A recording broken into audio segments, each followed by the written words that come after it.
for December 2nd, 2019. If you stand for the Pledge of Allegiance. I pledge allegiance to the flag of the United States of America and to the republic for which it stands, one nation, under God, indivisible, with liberty and justice for all. Thank you. Mr. Lohman, would you mind doing the correspondence, please? Okay, yeah, I will. Thanks. Well, we have one letter here from Kansas Historical Society concerning the CR building in Lincoln. It says, we are pleased to inform you that their 11/16/2019 meeting, the Kansas Historic Sites Board of Review approved the nomination of the CR building to the Register of Historic Kansas Places. The Register of Historic Kansas Places, also known as the State Register. So, that, and then they go on and list, I think that's Kelly Larson's building, somebody was saying, the one that she bought now. So that's just an information thing, Alexis. Okay. There's no action by us, I don't think. It's the old Duckwall store. Yeah, the old Duckwall store. Okay, now we have some bills here from, one from D.H. Pace yet, for, and it's for fire check certification. I suppose it's to certify these doors if they've got them installed. I'm not sure if they do. For $715. I don't. He called because that bill was past due and he sent it to me, but it was something that was done in September. So I don't know if we're responsible for that, if that's why it hasn't been paid or... Right, it's dated the September 9th. So it is for $715 fire check certification. I think when we had them come back and agreed to have them go ahead with the fire doors, they did the certification first, or an inspection, and I don't know if that's part of that or what. So it says $715 fire check certification. And you want me to go on there with some other bills also? Dawn, are you able to pull up what we currently have in Fund 44 for the nursing home? Once my computer comes up, Okay. yes. Okay, thank you. Now, we made a motion last week not to move the rest of the nursing home funds to the general account. Is that correct? I understood the motion was that it was going to be absorbed into county general. Yeah. Correct. So but there are two funds for the nursing home. We have to remember two. Yeah. Do you have your Fund 44, or do you have your report that I can... Yeah, I think I do. Hey, I didn't think about powering this laptop up first. This one? Yeah, if I can borrow it.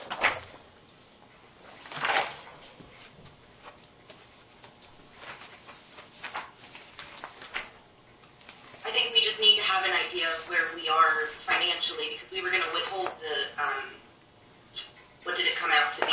28,000? 26 something. 26,000. 26,800 maybe. But see, yeah, but now we have these bills come in. I don't know. Do we pay them or wait till next year? Fund No, 40. that's why Fund 44 had an ending balance of $264,370. Get back to you. Is that the general fund? Or? That's the fund that the rent payments used to go into, and we would pay expenses out of, and then anything that was left in county general, we normally transfer So into. we could use that account to pay these? Is that what we're saying? And did we deposit that last $3,000 rent check into there? Yes. Okay. So there's another $3,000. Okay, so I think what we should do for the rest of this month to the end of the year is just keep that other money in the county general that we voted to withhold as a rent payment, and then go ahead and pay any continuing bills out of the Fund 44. Does that make sense to everyone? Yeah, it's fine with That me. worked for me. Okay. Because some of these are, if we don't pay them and they get behind, I don't, what they'll do. Oh, I'm not trying to not pay them. I just think we need to pay attention to where the money's coming from, and at this point, we should be utilizing that Fund 44, and maybe that's even where we can get some of the money for the maintenance agreement if we do well on the RFP solicitation. Okay. Well then, okay, so I'll go on with, other, Yeah, just initial that DH Pace bill and give it to Dawn. we get approved to pay it, in other words, right? Please, I think that's fine. 'Cause Okay. we did take on responsibility for the doors, if that's part of the inspection. Well, I think it is. Okay. And now also we have some more bills from for the nursing home. We have a bill from High Tech Fire Alarm Sales and Service, LLC. And it was dated the November 14th, and it's for $216, and it's for electromagnetic door holder. Uh-huh. I suppose that's some more, That stays with the building, I think that's fine. that's fixing the doors, I think, probably parts they had to get or something. I don't know for sure, but, and now we also had we're having a recommended maintenance modules proposal for Lincoln County from, called Cone, K-O-N-E, Elevator Escalator up there at Corporation. They're recommending that we propose to perform a door maintenance module on the elevator for $811.20, and also a hoistway clean down, which proposes to perform a hoistway clean down on the subject elevator, and that's for $1,310. And additional maintenance items, it says Cone recommends that the starter contacts be replaced and the hydraulic oil be filtered on the subject elevators to ensure safe operation. You know, I thought we were in a maintenance agreement, a yearly contract for the elevator, because I remember talking about, couldn't we use the same company to try to save some money for the courthouse elevator and the one out there, but we never did get a bid from anyone. I guess Dawn's not in there. No, Don left here temporarily. Yeah. This is, I don't know how fast we need to act on this. There's just a recommended maintenance module proposal. Like, maybe we can wait and see what happens, because I'm pretty sure we were paying a yearly lease agreement for a service type program. Well, they have a terms and conditions. Maybe that's part of our, Maybe that's the renewal. maybe something like that. It's a door operated and landing door maintenance module. So I don't know if maybe we should just postpone this for a while, don't you think? That sounds fine to me. Because I think it's a proposal, it's not like it's a bill. So I'll set that aside. Then we also have, what else here? Is that the only one from the nursing home? I think so. And then we have a Folston Attorneys at Law, a Board of County Commissioners bill to us, matter transition of Lincoln Park Manor operation.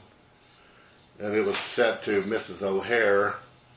It says, I have a responsibility to review all firms' accounts receivable. Our records show outstanding invoices on the above referenced account for more than 60 days. The following summary lists all outstanding invoices at this time, and it's a bill for $1,080. It's dated September 12th. So, I think that's that bill that you guys had debated, and I must not have got it back to pay. okay, it says here previous balance was $2,700, and it says current charges due was $1,080, and it's for August 21st telephone call, teleconference with Jennifer O'Hare, review email correspondence and commission letter to KDADS with... Yeah, my issue with that is the commission gave a directive to the county attorney to perform a function, which was to file a civil suit in order to collect the past due rent. We never spoke with the attorney. If she needed additional help and she was using that attorney, that needs to be taken care of by her, because we were not asking for correspondence from Mr. Hay. Okay, well, then there's another date, August 22nd, another call, I guess, and August 23rd also. So it's 3 calls to Mr. Hay, total of $1,080.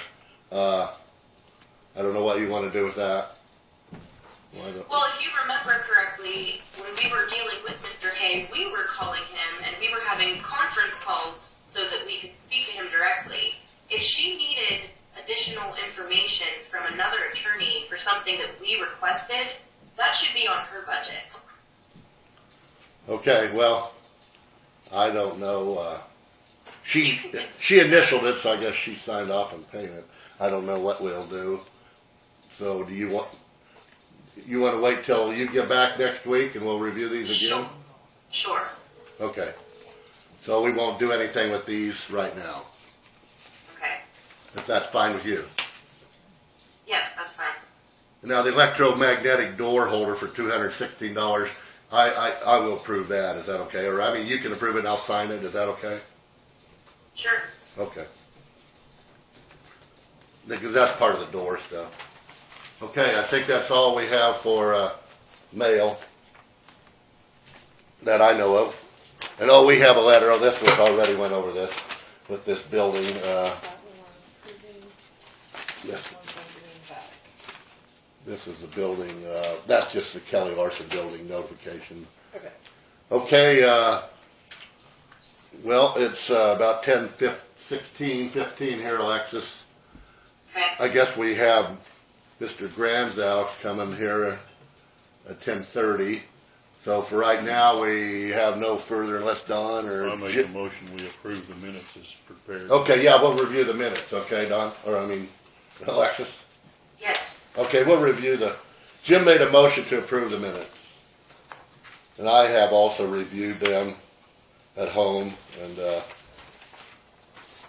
And the nursing home part of it has everything you guys were wanting in it? I think so. I think so. I know that was a confusing motion and, I'll make a simple little motion, get hollered at. well, we modified it several times and it was complex because of what we're doing. Alexis, you okay with the minutes or do you want to discuss them? I'm just reviewing them here for another time. When Okay. she sends them, I barely look at them, so Okay. I'm just gonna Alright. double check here. Sure. Yeah, review the motion for the nursing home stuff because that was a complex issue. In my opinion. Uh-huh.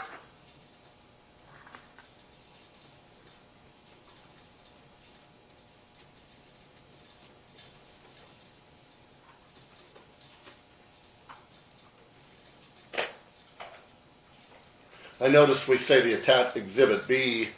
Now, Exhibit B, isn't that the items we said that we would fix or pay for, and then all the ones that he would fix and pay for? Is that So correct? Exhibit A is supposed to be the actual inventory list, if I understand this. That's right. And then Exhibit B is the breakdown of responsibility between the landlord and tenant. Yep. Oh, okay. Now, we didn't really define what the Exhibit B is very well in this motion, I guess. Well, we attached it. Yeah, but it doesn't say in here what it's for, but I guess we don't need to. Well, it just, Exhibit B was attached to it, and Jennifer took that when she left as an Right, attachment. and that, so I guess it'd be understood that it's for responsibilities of the owner versus the leasee.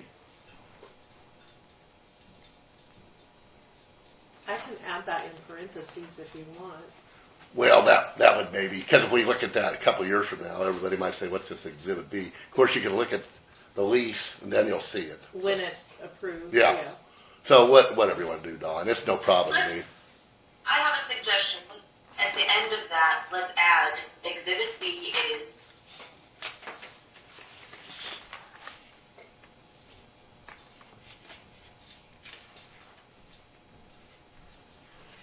Are you ready? I'm finding it. That's gonna be right before the executive session with county attorney, right? Or, Yes. yes, okay, got it. Exhibit, So, Exhibit B to the Lincoln Park Manor lease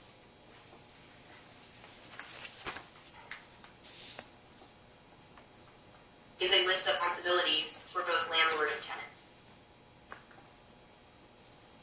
And I do think it helps to define which expenses we really need to take on and which ones we should not be covering, such as cleaning products, etc. Right. So That's correct. It's also in the minutes, so if somebody ever reads the minutes, they would know that and wouldn't have to go to look at the lease, but which would have it also. But it gives a little bit better explanation, in my opinion. Okay, so I'm gonna put Exhibit B to Lincoln Park Manor lease as a list of responsibilities of the landlord and tenant.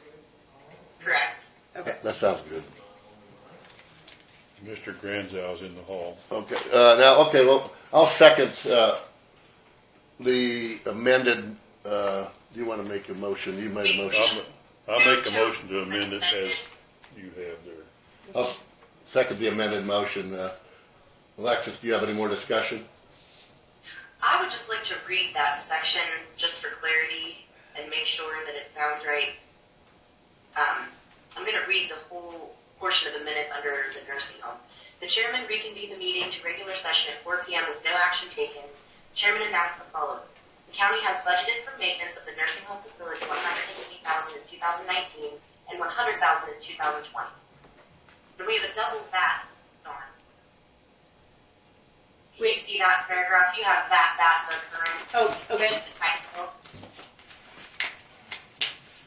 Okay, got it. That the current lease with Lincoln Park Manor is set to expire on May 23rd, 2020. That during the executive session, you can probably take out another that. The board reached an agreement to seek bids for the sale of the building through an RFP process, and that will include a clause that the building will not be able to be sold in the future for anything other than a nursing home.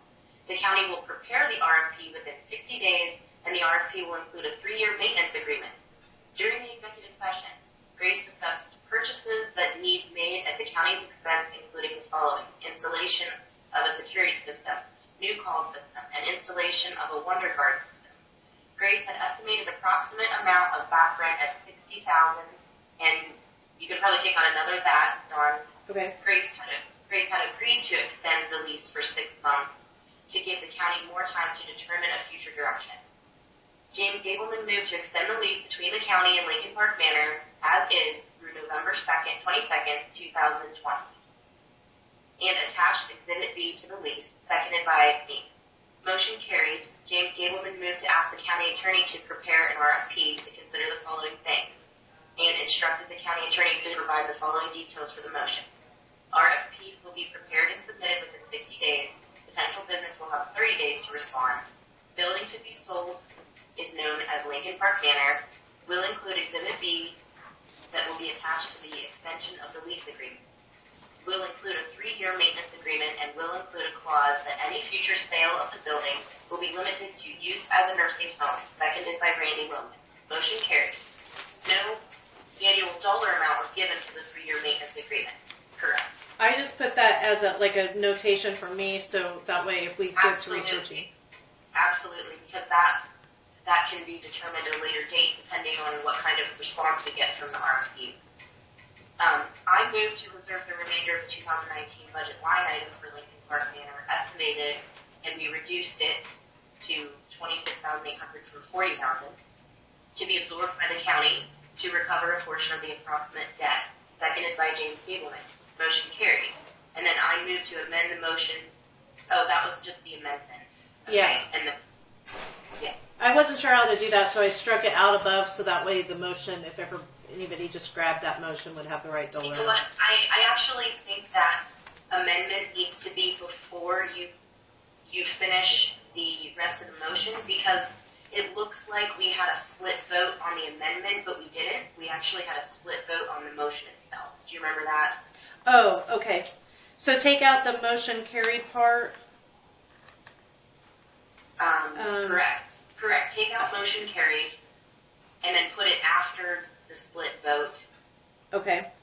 Leave the amendment in there, and then I would put, yeah, you have motion carried after the amendment.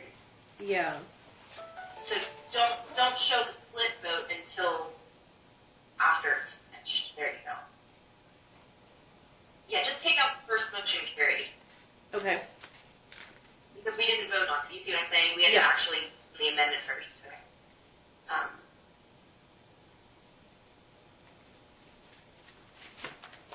Bryce provided the amount to replace the in the amount of $13,142.71 from Alliance Monitoring. The board approved replacing the call system. Grace contended that portions of the back rent are not owed, as he claims the county inhibited them from gaining residents during the renovation project for which they requested.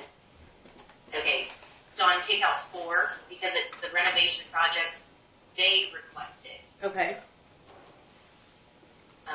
That there was no air conditioning in certain parts of the building at various times. The board requested that Grace provide them with a list of days affected by these issues, as well as a census information for the facility from 2018 through current. I believe the rest of that is correct if you followed some of those changes. Okay. Now, Any further discussion? Appendix B was going to be attached right there, right? And then we, at the end of that paragraph, we've added Exhibit B to Lincoln Park Manor lease is a list of responsibilities of the landlord and tenant. Yes. And that I'm just going to put in parentheses. Yes. Okay.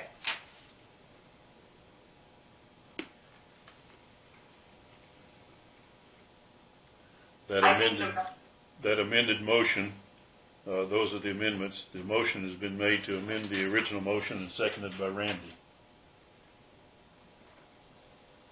Are you ready for a vote, Alexis? I didn't hear what Mr. Gableman was explaining. Well, we've originally agreed to, Jim made the motion, we've amended it, and I seconded it. Are you ready to vote? Oh, on the minutes? Sure. Yeah. Sure. Those in favor? Aye. Aye. Vote aye. Motion carries for the minutes as amended. Mr. Granzow and Mr. Serene are here now, if you're ready for them. Yes, I can see. I think we're what? I have 1022. Is there anything else that we need to address as far as our correspondence? I guess while we're on the nursing home subject, so I sent you guys out an email of where I've got the past due balance being at from the time from Yes, 2009 forward. The one question that I had was when, like this motion for the $26,800, is that relinquishing him of his debt? Should I be recording that as a payment received or not? I wasn't sure how to do that. Could I first read the email you sent? Yes, and Okay. a couple of years ago, if you remember, you had done the same motion for like I Yes. want to say $12,000. So I went ahead and recorded it as a credit, but I wasn't 100% sure. So those were the few things that I wanted to look at.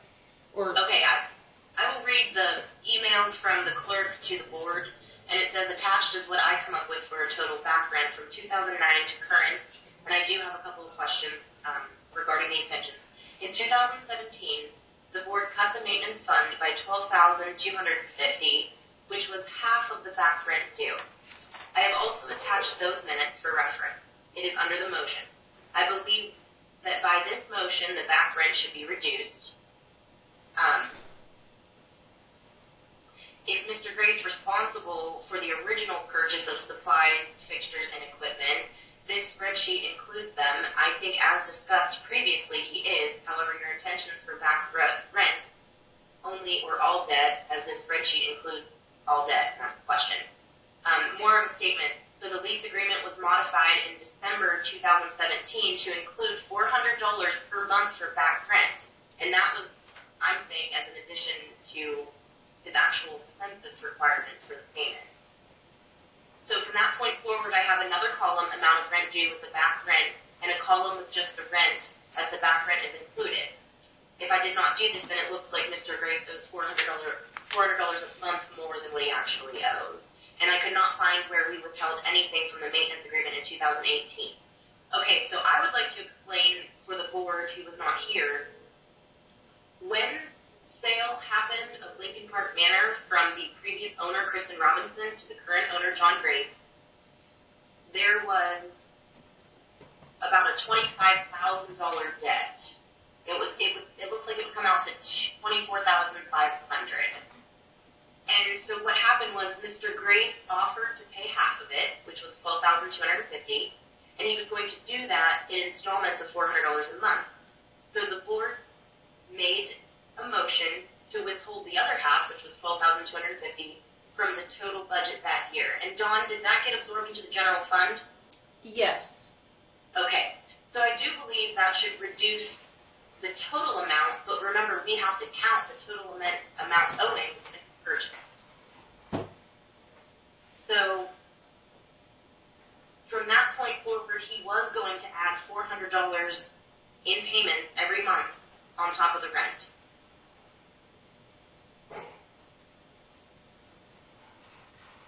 Do Mr.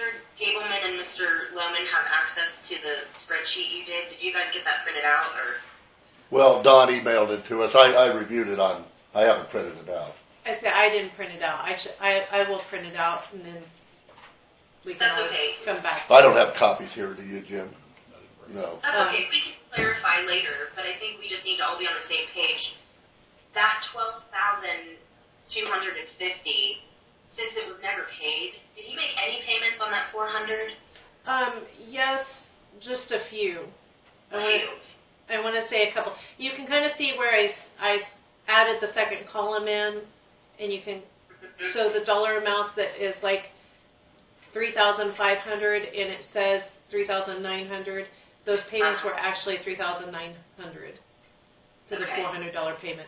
Because originally I had the 3,900 in there, but then I realized what it was doing. It was like adding it to it when that. I see.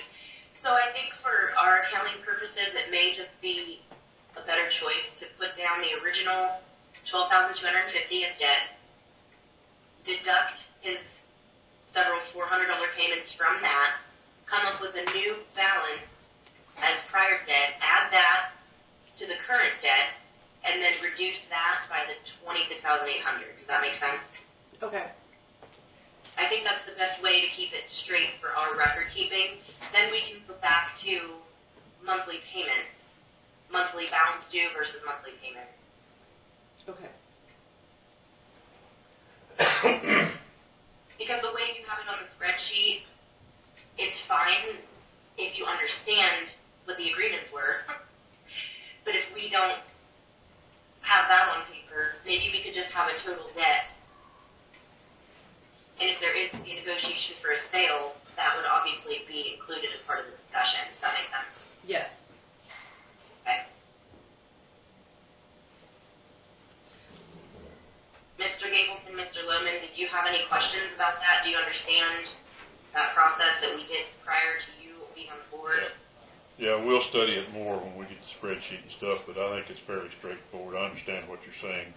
I somewhat do, but I understand, and yeah, that was part of the previous transaction. But, Right. we could review it more later when you get back maybe and go over that. Maybe I'll print out what Don sent to and I can review it better, so.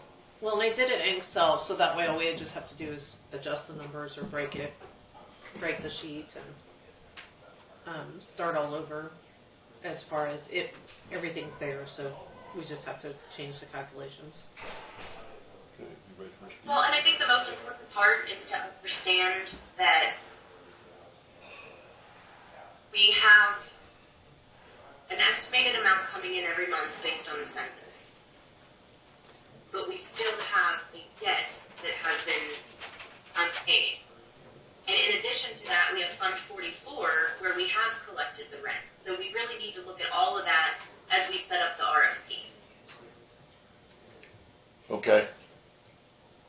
Yeah, I'm Okay, confused. I'm kind of confused on the form or the Fund 44 and how that's different than the regular fund and all that stuff. So every year, out of the general fund, we allocate a certain dollar amount, and as you know, it went from $120,000 in 2019 to $100,000 even in 2020. That's where we expend the money from. Right. Where we collect the money from the nursing home is called Fund 44. So if Mr. Grace makes a payment, it goes into Fund 44? Yes, and that's where they used to do bigger projects from. Okay.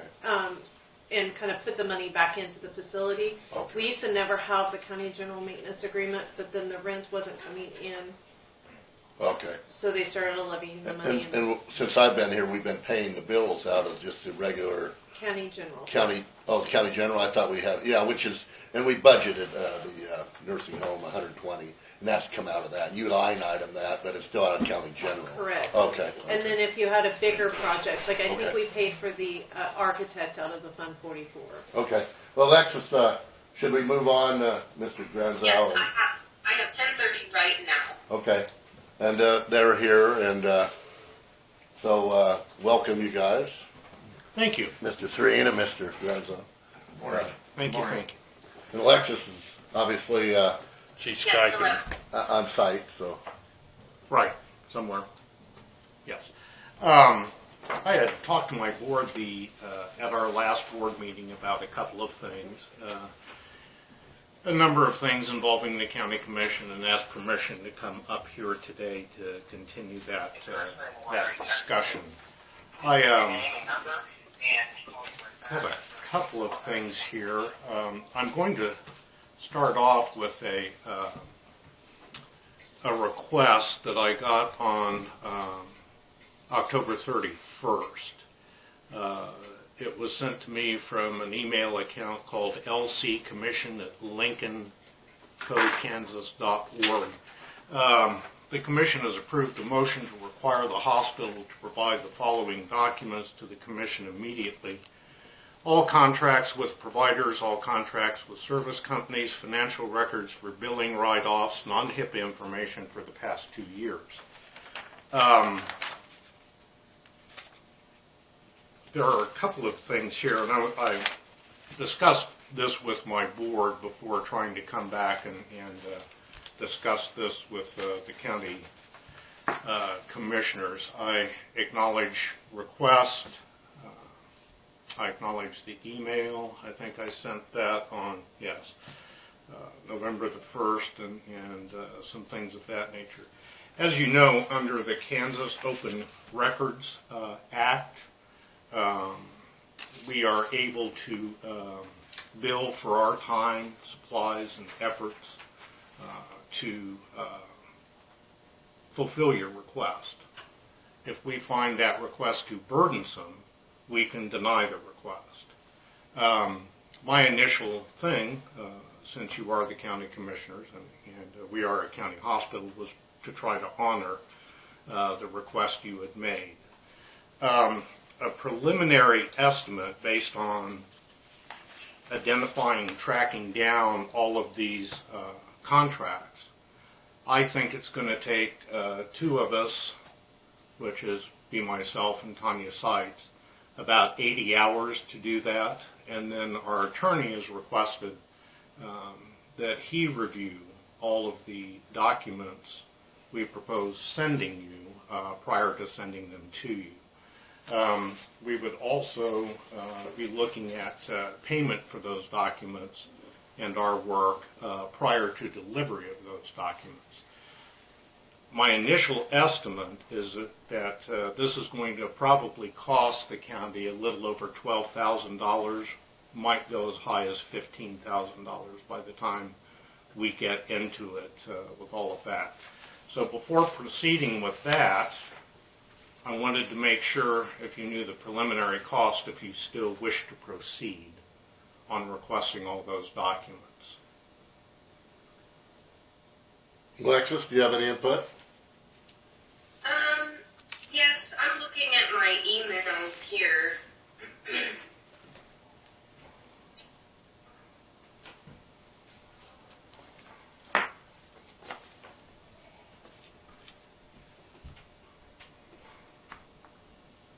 And you conveniently omit, sir, the email that you received as a follow-up to what you're addressing. Well, where I beg your pardon. I am addressing this in date order. Excuse me, you're interrupting what I'm saying. And I clearly explained in another email that we agreed that the chairperson would come and inspect these documents. Therefore, you do not have to actually provide all physical copies, which you were trying to charge $12,000 for.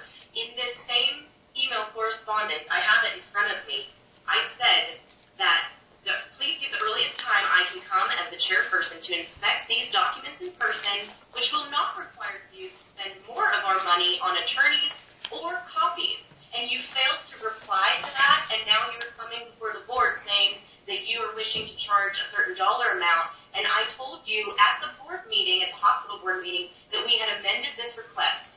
We did it as a commission. They appointed me to be the inspector of the records. And now you are failing to address that we told you we no longer require you to handle every single piece of paper and copy it. We would like to inspect these documents. And we can start with one at a time to make your life easier. Well, Commissioner, I respectfully submit that I was never notified that the initial request was withdrawn. Now, if I could finish, please. If I could finish, please. At 11:45 a.m. I was never informed, and we can go through this and go through this, but I was never informed that the initial request was rescinded. I did get an. At 2019 at 11:35 a.m. You have the email, sir. I have it in front of me.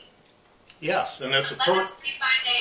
And it says in the text of that this is a personal request for you to come and inspect those records. And it adds some records to it, and I did respond to your email, and as I explained to my board the other day, with what I'm looking at, I have several requests for records in front of me.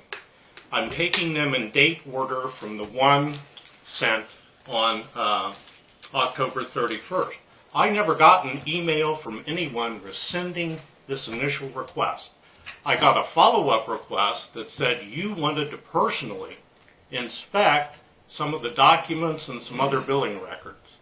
Now, Mr. Granzow, I am trying to... You are confusing two different things. I have a personal request in for myself to inspect documents. I do. Yes. But you are confusing Yes. that with the I have Commission's that. directive. And I have a response to your email from the Commission's email dated November 4th, 2019 at 11:35 a.m. That is during our meeting, which the Commission appointed me as the inspector of the records. You have that email, sir, because I have it in front of me. Right. So please stop confusing my personal request to you with the Commission's correspondence. All I'm saying is that I have no evidence that that initial request for that massive amount of documents was ever rescinded by It's this in the minutes, commission. sir. It's in the And minutes of our follow meeting. up to that, I did get a personal request from you. And as I was Yes. telling my board the other night, I'm going to take these in date order, which means that your request to personally inspect this will be after I finish the first request that you've made as an entire board of county commissioners. Your personal request would be secondary to this one. We're taking them in date order. I also have some other record requests from a Mr. David Gersman. Those will be third and fourth. I'm just trying to inform the Board of County Commissioners why this may take some time and involve quite a bit of money. So it's now if you wish to send me formal notice that you have passed a resolution rescinding your request of October 31st, then I can return. Then I can return to your personal request that came the week earlier. Okay? That's just the way things work. For anything pertaining to records requests. I'm not sure that you understand what you're talking about. I'm not sure you understand what you're talking about. I think the trail of emails, evidence, is rather clear on its face. It is very clear, sir, and you omitted the fact that we responded as a commission saying that we no longer requested the copy. No, you did not. That came from your personal email, Ms. No, Flew. it did not, sir. Yes, it no, it did. Not, because I have it in front of me. And if you'd like to see it, Dawn can open the commission's email right there in front of you so that you can see. Well, I am not in receipt of that, and I can explain why I would not be in receipt of it. If you say that this transpired, as you said, all of my stuff is either directly from you which I also have a copy of here, I believe. We're just gonna go ahead and forward Yeah. this. On November the 7th of 2019, and this is from the email address flug.a@gmail.com. This is a personal Quora request. Pursuant to state statute, you must provide, etc., etc. It says right in your lead sentence, this is a personal Quora request. It says nothing about rescinding the prior one from the entire county commission or anything of that nature. Sir, again, you are crossing two different Quora requests. What you just read was my personal request. You did not read what the commission responded to you, and I just sent it to Dawn. So if Dawn would please open her email, she can read you right from the commission's email that we directed myself as the chairperson for inspection to save you the cost and time of continuing to charge us for your phone calls to the attorney and making copies. I responded to you during the commission meeting as the board approved me to come and inspect the documents to save the time and money. Was that on 7 November at 1:10 p.m.? Because that's the only thing I have from you, and it's a personal request from your personal email account. Sir, it was on the 4th at 11:35 a.m. I already read you the timestamp. Monday, November 4th, 11:35 a.m. From the commission's email, not from my personal email. I do not have that email. I never received it. That may be part of what's going on here. The last thing I sent to you, what you said on your email of the 4th at 12:35 p.m., perhaps I do have it. You say, Mr. Granzow, we have not requested any HIPAA information as was previously stated. State law requires you have this information readily available for our inspection. Please give me the earliest time I can come to inspect these documents in person, which will not require you. You just omitted a part. As the chairman, I'm sorry, yes, as the chairman to discuss chairperson, doesn't say chairperson of what, but it says as chairperson to come personally inspect those documents. Now that does not in any way, shape, or form rescind or revoke the original request. I do not see that in the text of your email here. So I reply to you, we will continue to maintain the position and process outlined in my email of 1 November 19, which is based on the advice of counsel. We need to spend a great deal of time making sure the documents the Commission has requested do not have HIPAA identifiers such as date of birth and social security numbers. So it's not just you can throw around the word HIPAA and suddenly, oh, I'm making a non-HIPAA requirement. I'm trying to follow the evidentiary path here and the path of these requests and the way they're phrased. And I am saying that no one has rescinded that original request for what is probably a couple of file cabinets full of documents that we have to review and go forward. Next, if the Commission would care to rescind that initial request, then I am prepared to address your request on November the 4th in as timely a fashion as I can.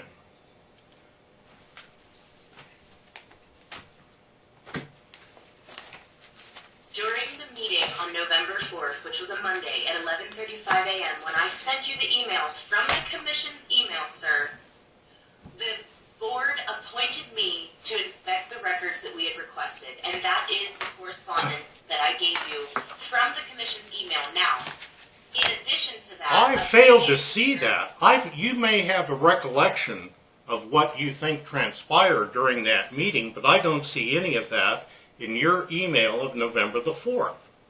And there's no rescission of the prior request. They say as chairperson, but not as chairperson of what, and it comes from your private account. It is not from my private account. Please stop spreading misinformation. You just read November 4th, 11:35 a.m. from the Commission's email, sir. During the meeting, I emailed you. During the meeting from the Commission's email. previously stated in the original request, which is discussing the original open record request. Thank you. Okay. I have a But- question. It's a secondary request. The original request was not rescinded. Sir, during our meeting, the board appointed me as the inspector of the records for our original request, and what we did was say that you do not need to provide us copies. I will inspect them because you have to keep those records available for inspection at any time. You know that. It's in the law. Why don't we make just to clean all this up and get it over with, instead of going back and forth, why don't we make a motion to rescind our first request officially, then that can go away, and then you personally can go there, Alexis, to the hospital and review the documents with Mr. Granzow individually. Should we do something like that?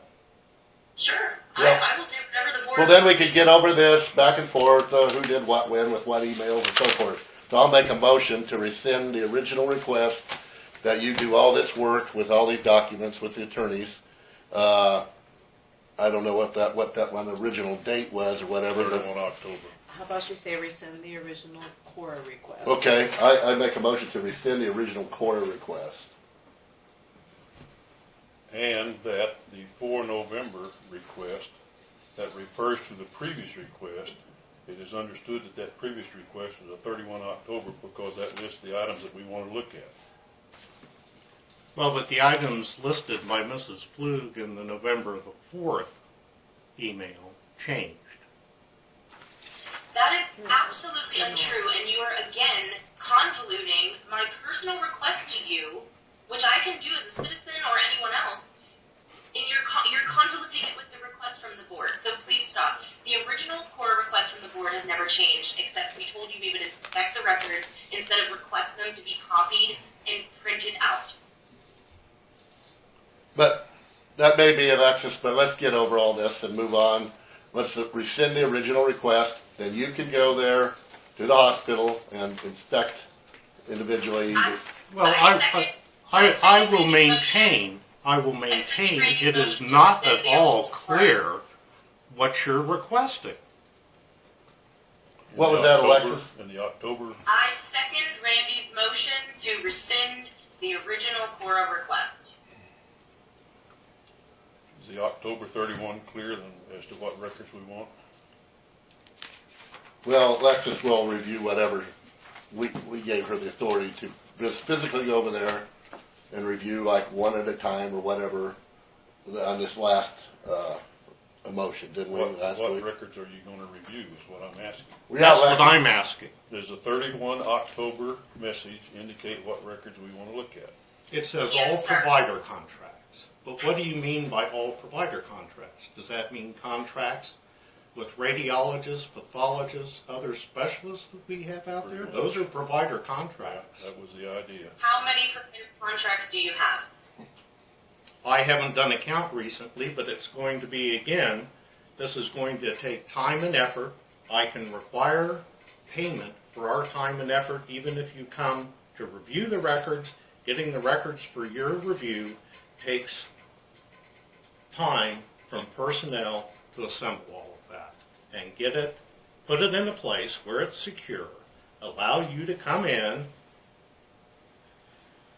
monitor what you're doing while you're there. Going to charge for that time as well. So, yeah, if you want all provider records and then all these service contracts, we're talking about a couple of, standing file like that one, sets of file drawers. And I will repeat, under the law, we're allowed to say that's burdensome and refuse to comply. Because I think this is an ill-defined request. It borders on being burdensome, if not absolutely intrusive. Okay, I call for the vote. I think the discussion can cease on the rescinding of the original Cora request. Those in favor to rescind, vote aye. Aye. Aye. Motion carries. I move to appoint the Lincoln County Commission chairperson to inspect records at the hospital on behalf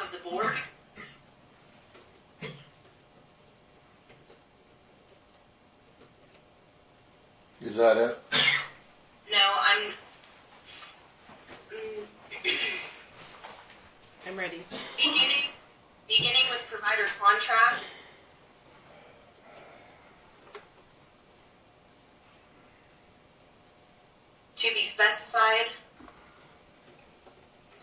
by the chairperson individually to the hospital administrator.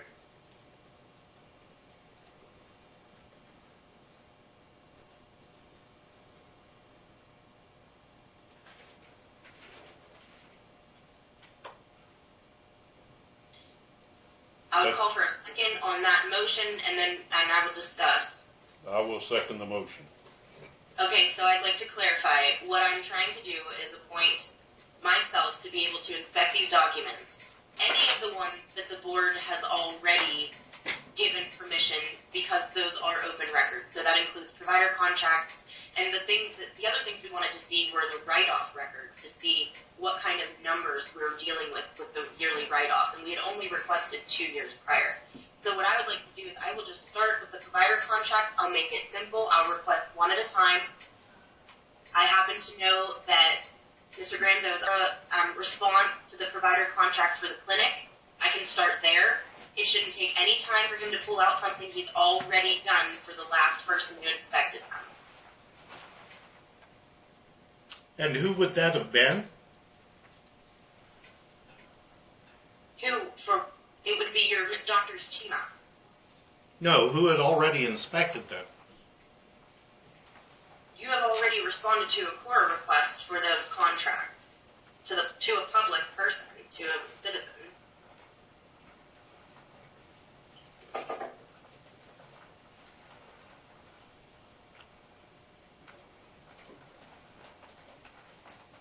So the clarification is, the board nor any individual has access to information that is protected under the HIPAA. And I do not intend to try to see anyone's personal information. I could care less about someone's social security number.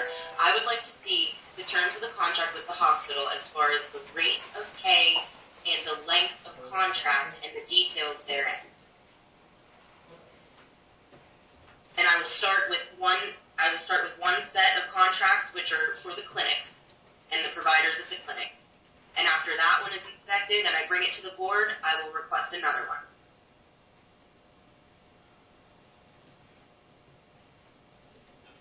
I believe if the commission would like to pursue seeing the write-offs, that would probably be necessary to get printed out, and we could pay for that information. It would be helpful for us to see the trend in the hospital for the percentage of the write-offs. So I probably will not request to be inspecting the write-offs personally. I'd rather that be presented to the commission in a file form, which we can request at a later date.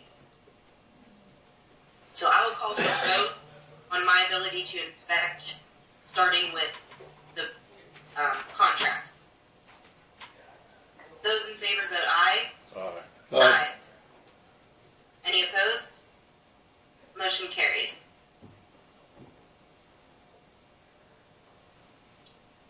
Mr. Granzow, I will email you my official response from that same email that you were receiving from the commission that says that today the board rescinded the motion to the original quora, and that I've been appointed to inspect in person, and I will start, just so you're aware now, I will start with requesting the contracts for the providers at the clinic, and then we'll go from there on the other providers.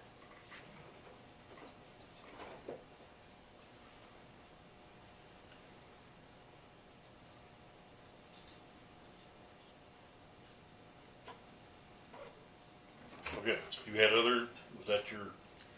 Well, I also wanted to mention that at our last Board of Trustees meeting, we discussed the hospital's finances. There's been some misinformation about that out on the internet.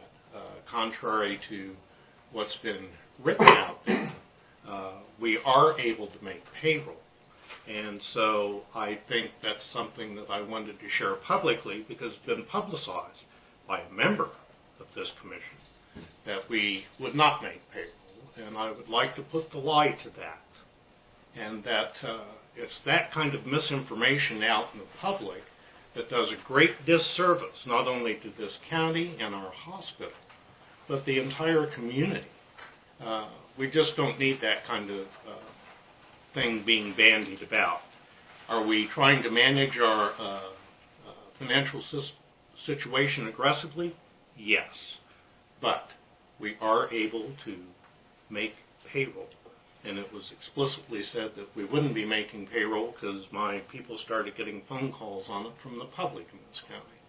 And I think that's the kind of thing that does not contribute to comedy between the people. Mr. Granzow, I have a question for you. Thank you very much. I will expect your email shortly, and I will respond to it accordingly.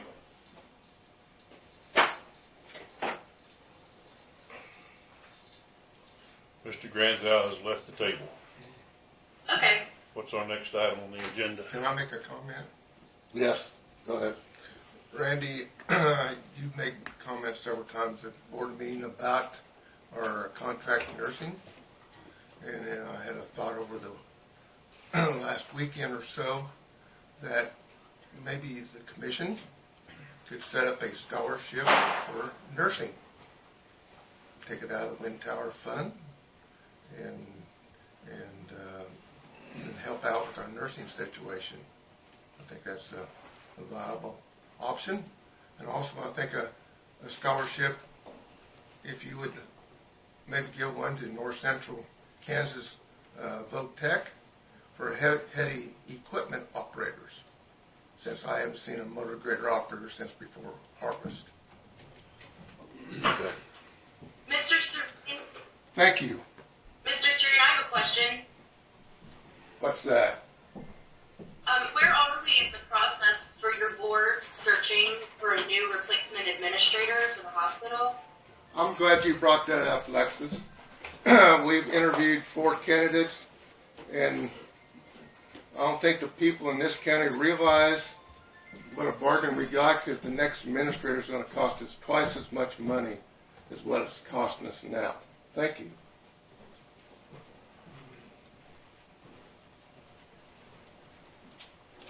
Okay, I believe we have Mr. Metz on the agenda. Right. He's here. He's got a minute and a half.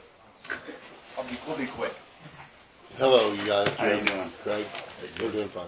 Thank There you go, Randy. you. Alexis. Alexis, I've got a magazine and a rate sheet here for you today. So Thank you.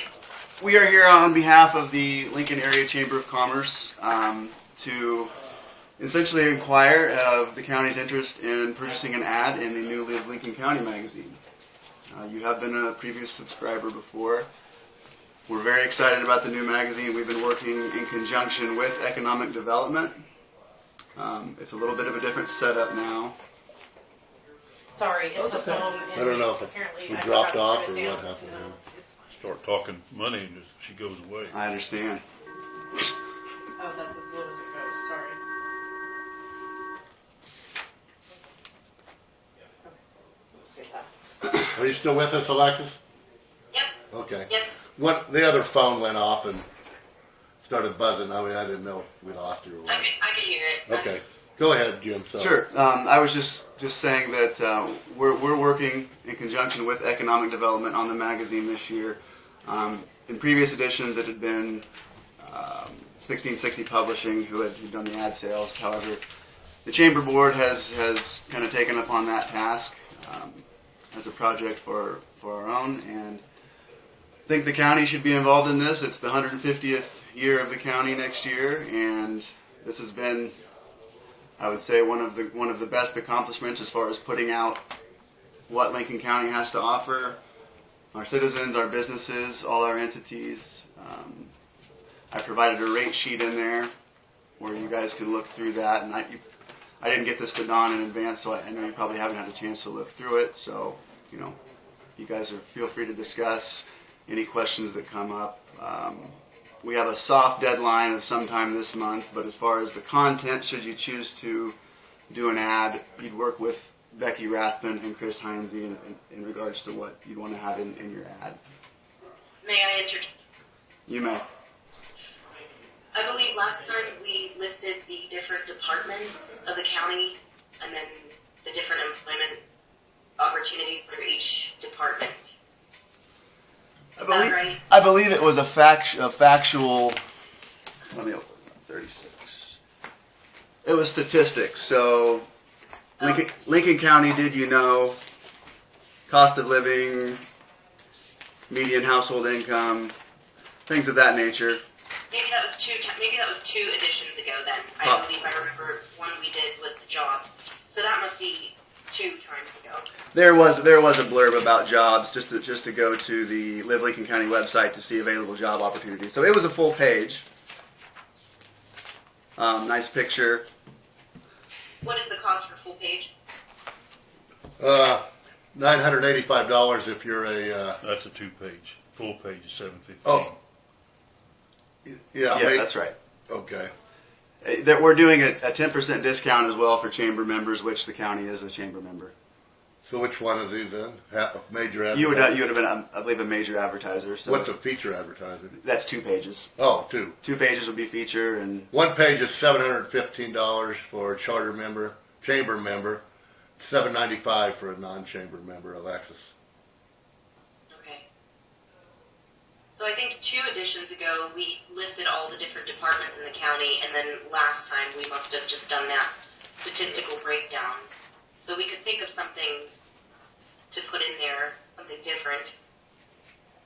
Well, we got a week or 2 to give him content. I think what we Yeah. probably ought to do is make a commitment if we want to do that. Do we have time? you've got Yeah. time. Absolutely. We're just asking for a commitment today. That's, yeah, we Now, don't. does this come out once a year? Well, Once it- every 2 years. once every 2 2 years. Oh, it has 2 years. Kind of depends. The last one was, I think, March of 18. So yeah, spring of okay. 18. So this one would hopefully be out on print in the spring of 2020. Okay. I move we take a page of ad as a major advertiser at $715 and determine the content in the next week or 10 days. That's fine. Absolutely. Thank you. I'll second. We have a motion and a second to fund a 1-page ad in the Live Lincoln County magazine. Under discussion, I would like to know, does the commission have, do we have that much left in our budget, Dawn, that we could take it out of the commission budget, or do you know where we paid for that last time? I don't know. Probably just the advertising from the general fund. I believe so, but I would have to research. And this Okay. computer doesn't give me that access, so. Okay. Well, if we do have any leftover funds from the commission budget, we could pay for it out of that. Any further discussion? Who determines the content here, Kelly or We have to do it in concert with internally Kelly ourselves? and Chris Hines. Chris? For your own ad, I mean, Chris and Becky. they'll have ideas possibly. If, you guys share with them your ideas. But as far as the magazine content itself, that would be economic development and the writers that they've brought on to Yeah. help put it Okay. together. All right. Okay, I'll call for a vote. Those in favor? Aye. Motion carries. Unopposed. Thank you. Thank you, guys. Do a minute and a Thank half. you. All right, went over. Thanks. Brendan's here, Alexis. We're a little behind, not too much. He'll talk fast. Are you ready for Brendan, Alexis? Sure, come on in. Okay, come on up.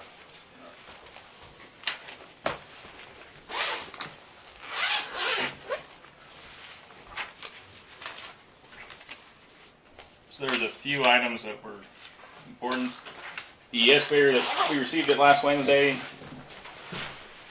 Checked it out then. Today I met with the salesman this morning to do the final inspection on it, and everything's good.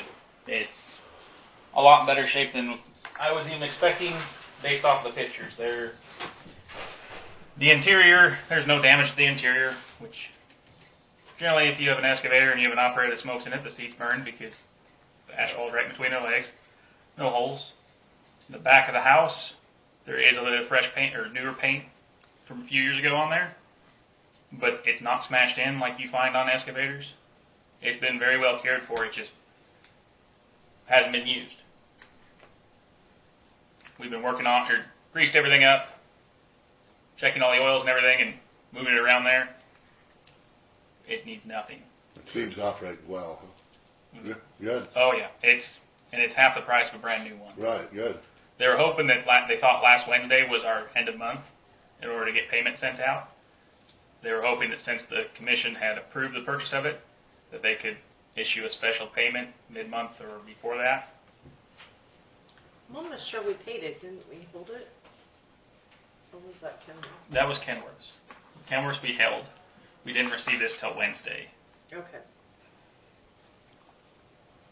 But I have the invoice here. It was the $83.5 because it includes that 90-day warranty we purchased for $1,000. Yeah. And that the reason it was late was they were redoing the boom cylinder, repacking the boom cylinders and clearing an engine code.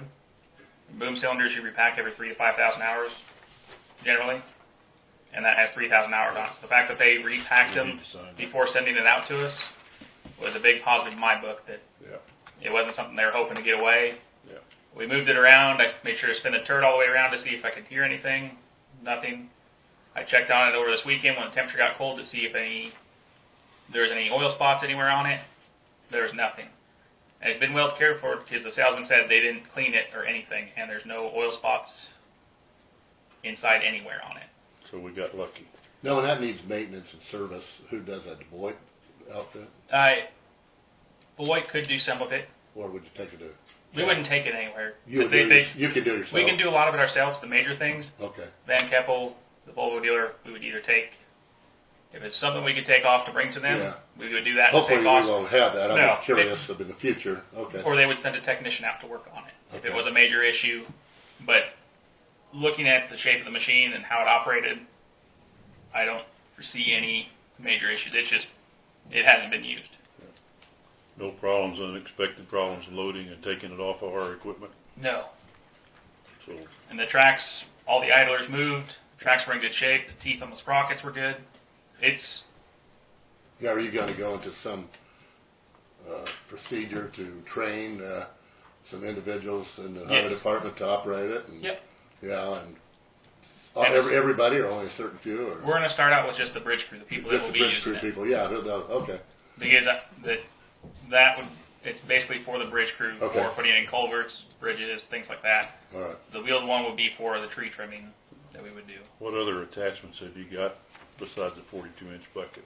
It has a hydraulic thumb on there already plumbed in that Okay. works.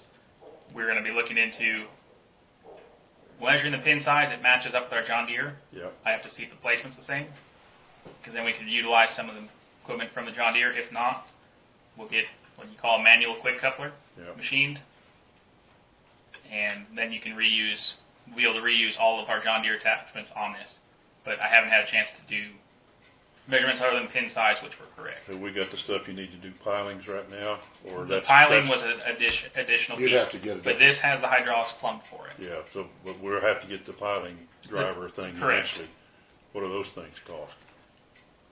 Really, it depends. I can't give you a number offhand. Right. Because I think that was one of the selling points, that we had our It own had- excavator, we could put the piling in Yes. for the We could bridges. do a lot of our own bridge stuff. Correct. You But- probably ought to look at that and see what that's And I gonna have, cost. I mean, it depends on whether you're new or used for them Yeah. and the size you need. Basically, we had to find the excavator first before you can Yeah. size the pile driver. Sure. And we're in no hurry to do that. Maybe we ought to get used to this first and use it a while and then get comfortable with it. And the controls, it has both backhoe and excavator controls.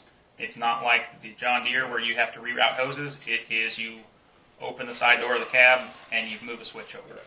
Okay, good. So Alexis, which either way they're comfortable with, as long as they're comfortable. I don't want to put someone in there that only knows backhoe.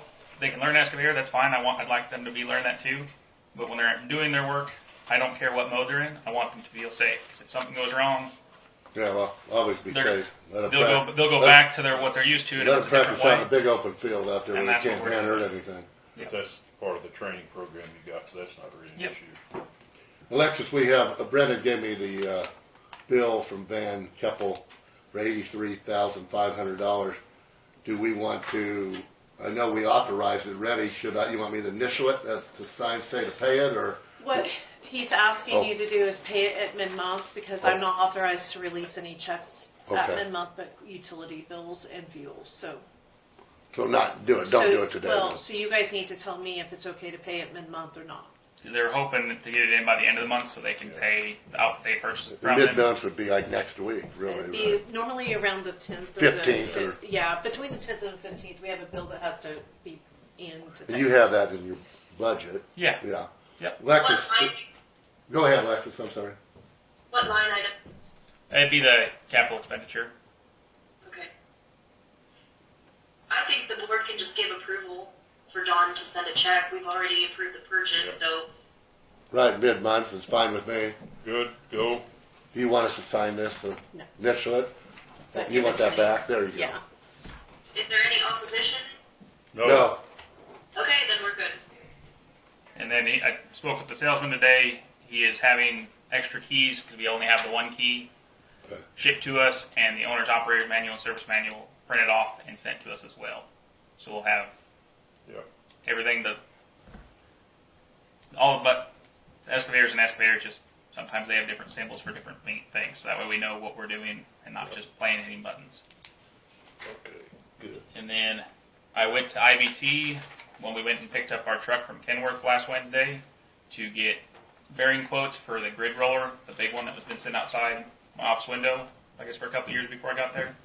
We brought it in, got it to work, and when we put oil inside the cylinders, it leaked right back out. That means that it's got bad bearings and bad seals. This was the quote from IBT. Total of about $3,400. He left sales tax on there accidentally. But it was about $3,500 for 3 bearings and 3 seals, and then the races, which is, for a 4-inch bearing, Yeah, that is. generally buying at private practice, I've always seen them for $700 to $800 was a fair price for them, and that's what this is. So And we 30 may have, we may get a further discount on there, because that was just the basic plain price, because our account has been suspended with IBT because we didn't use it. So we may get a further discount. The shafts, I haven't brought my micrometer out and scales to fully check them. Just from eyeballing it, they look fine, but I'd like to bring my machine shop tools in there to measure the shafts. Have you checked with any other companies, or are they about to? No one carries them. Nobody, huh? The place they normally get for bearings doesn't carry those, that size. It's 4-inch So bearings. they're about the only place to do it. They're the only place here that you Okay. would go to. I mean, when I looked at McMaster-Carr to purchase 4-inch bearings that were similar, they were $1,600 to $1,700. Okay. But So this IBT is an industrial technology, belt and technology. It's Company, where you yeah. purchase belts, bearings, gearboxes for heavy equipment. That's who you generally go through for all this type of machinery. okay. We didn't purchase it. I wanted to see if the commission wanted me to go forward with checking the shaft sizes to make sure they work. This is our bigger grid roller. So it's more, the one we are currently using is smaller, so it doesn't cover as much in a pass. This one is bigger. Is this just for parts here? That was just the parts. The We three- can do the labor ourselves? or- Yeah, we've already disassembled it ourselves. Okay. We were able to reuse one bearing and seal.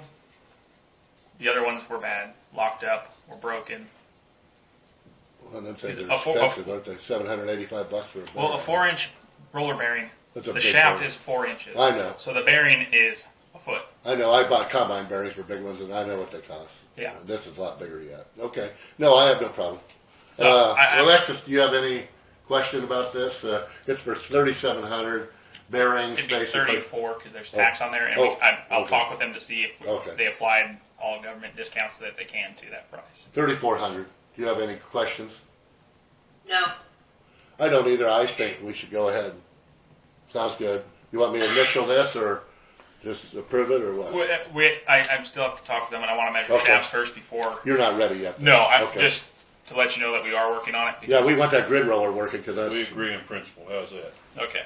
we want that grid roller working because that really helps pack things down. Yep. And A lot it's of not that. like you can buy them anymore. Probably not. That thing's probably. It's a 1954 or 1957. It looks like it's old.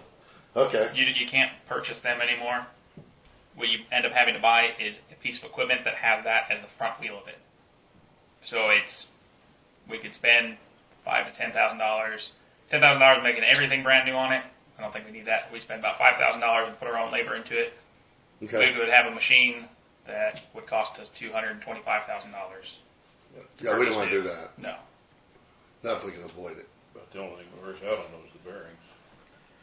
That's it. I mean, nothing else. Bearings and will seals, wear. the Yeah. grids you rebuild up in the Yeah. wintertime when you're not using it, you just keep welding on the grids, Yeah. and they're worth their weight in gold, Yep. because they're very heavy, and they're not common to been find. used. Yeah, that's what we need our roads to pack down well Yes, because Pack, Should've and it been breaks the using rock. in the past we've had this gravel put on and not be packed Not very, packed, very well. and it- And then it turns to a mess when it's raining a Yep, lot. and This will help. It breaks up the clods and it breaks up the oversized rock that are in there. Okay, good. Anything else? The other thing, I didn't know if any of our other departments needed this. It was the K-Camp Risk Avoidance Grant Program application. So for like vehicle grill guards, push bumpers, signs for equipment to stay back, backup cameras. I didn't know if any of our other departments were needing things like this. It's a $2,000 grant for 2019 that we haven't used yet. Well, the fire and ambulance folks will already have that stuff on there, and the Okay. sheriff's got it on there. I don't know that the rest of them have any need for, I don't know that they'd ever be backing up in crowds. Do you have any need, you think, at the highway department for that? I think we could get backup cameras for some of our equipment. Yeah. I just didn't want to go using all of this if we had, the commission had other ideas with other departments wanting to use some of the grant money. I can't imagine that they would. You saw that there was a short deadline, right? Yeah, it's due December 13th. And they're gonna go up to $2,000 grant money for us? Yep. And what, do we have to, Nothing. nothing? We could get a grant. Why not, huh? Yep, I just wanted to make sure that, No other department is using it. okay. And I was gonna ask the sheriff if he wanted me to submit his, he got new cameras, but if you need it for something. If someone else has it, we can be without it. It's not going to break our back. If it's out there, I think it's best interest for the county to use it for what we can. Yeah, I'd go ahead and use it. Yeah. The other departments that need that kind of stuff already have it or can get their own. Okay. Do we get another new grant next year? Yes, it's $2,000 a year. A year, huh? Well, yeah, well, Last year they bought the reflective coats, but they're not gonna be able to buy clothing anymore because Yep. they consider that more of a work comp savings rather than an actual equipment savings. Equipment. So, yeah, if you could use backup cameras or something. That's what I thought because a lot of our older equipment doesn't have cameras in them. That excavator does have a camera. You can switch to it. You can run all the time. So if you don't want to look at your engine RPM, you can see what's behind you at all times. Okay.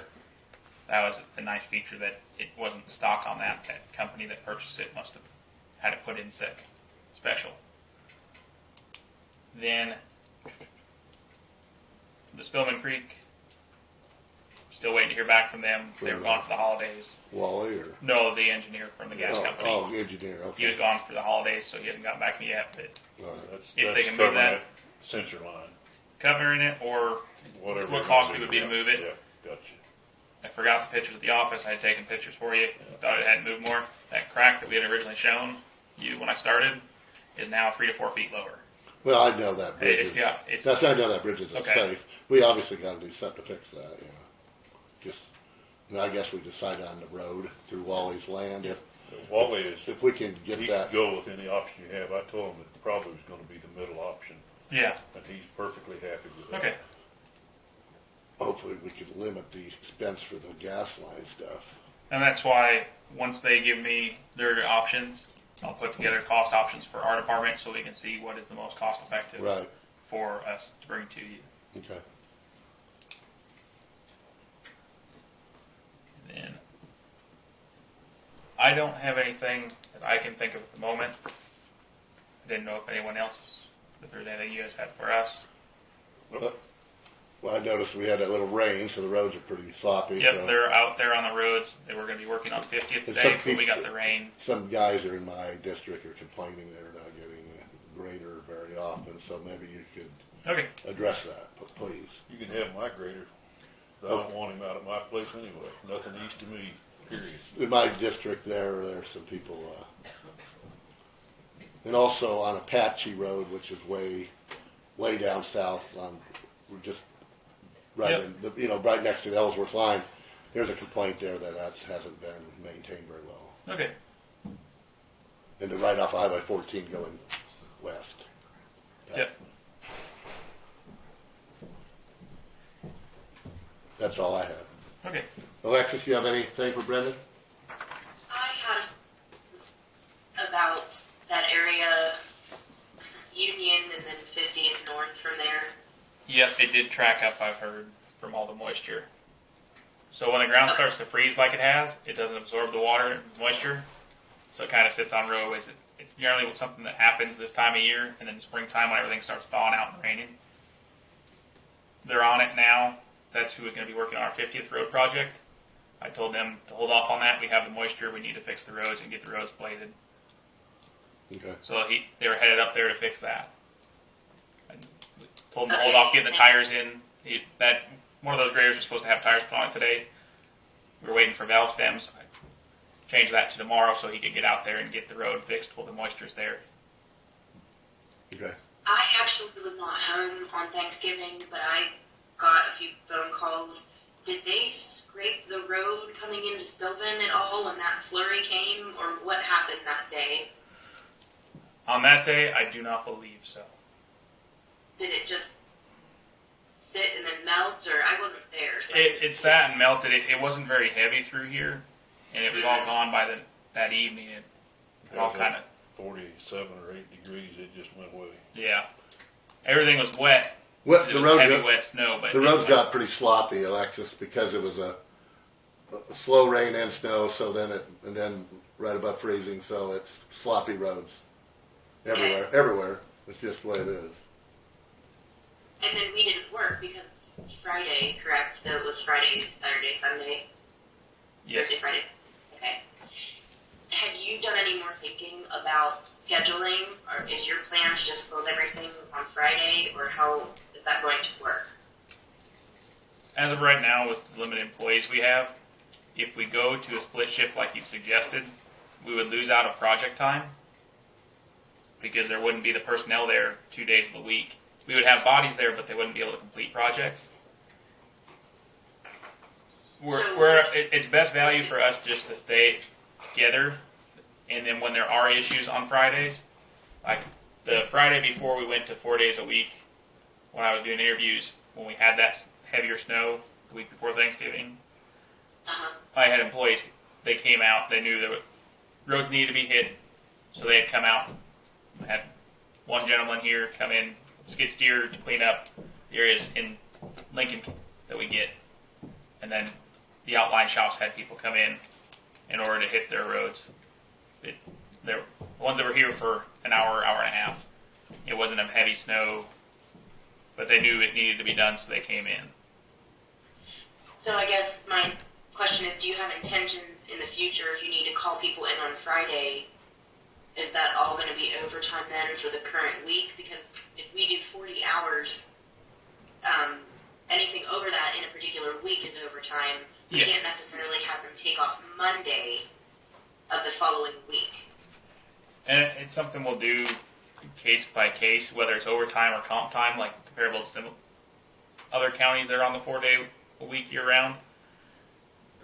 Realistically, we're not going to have, if we get snow on a Saturday, we get snow on a Saturday. It'd just be the same as if we were on a 5 day week instead of a 4 day week. I don't think it'll end up being as much or as often as some might expect it to be, the call-ins for the overtime. Have you ever considered doing a midday off so that everyone is still working all the same days like you're saying, but it's not a 3 day weekend? It's something we can discuss with the guys. I'll bring it up at our next meeting in the morning. I don't have a problem with it. Because I think we're going to get a lot of flack when there's a 5 day weekend like we had with roads that could, I mean, I'm not saying we could even be out on them, but if there's the chance that they need attention, then that's where the department's going to get a lot of negative feedback about a 3 day weekend. Yeah, well, like this past weekend, they couldn't get out because it was too wet. They would have just made more of a mess. It had to dry out. Yeah, it has to dry out. And with as windy as it was Saturday and Sunday, it dried out enough where we could be on them today. Okay. It wouldn't have, in my opinion, it wouldn't have done much good to have them out there on Saturday because it would just they'd just be pushing slop from one side to the other side and not actually getting the material back where it needs to be. I understand. I think this is the only time where we have the 2 holidays back to back like this. Well, Thanksgiving always has that 4 day deal, and then a lot of people take off almost 5 days. Yep. So it's, and then of course Christmas between there and New Year's, you got a lot of time off. So I did remember one thing. The holiday time, I guess I didn't know about it. We were just made aware of it. On back in July, the commission voted that all holiday time has to be used by the 25th, I guess, of December. Oh, leave time. All leave time that has to be used up. Anything over 80. None of my employees knew that, so they're a little upset. But I've talked to them. Is that something we're going to continue going year after year? Now they have to use it by the 25th. Okay, that's what we were wondering because It has one to of do my with the pay cycle. yeah, one of my employees, he always takes off the week of Christmas because he has family out of town that comes in. And that's what he was saving it for. He didn't know that it had to be used up by the 25th until this past week, he said. So, just for their information, I wanted to see if it's going to be continuing year after year, used by the 25th. Okay.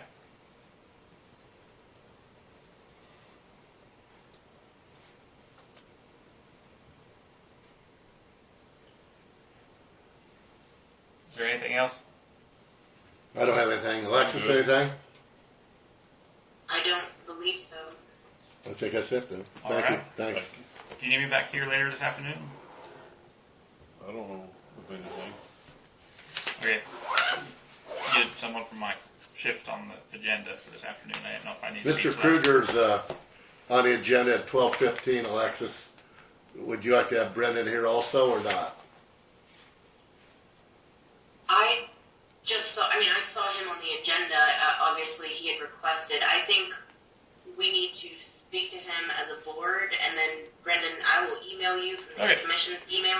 I think we'll speak with him Okay. individually. Not Okay. a problem. Okay. Thanks. Thank you. I believe we have Mr. Tangeman here. I'd like to take a couple minutes recess, please. Secret meeting. Let's Yeah. go have a secret meeting. Dawn, Yes.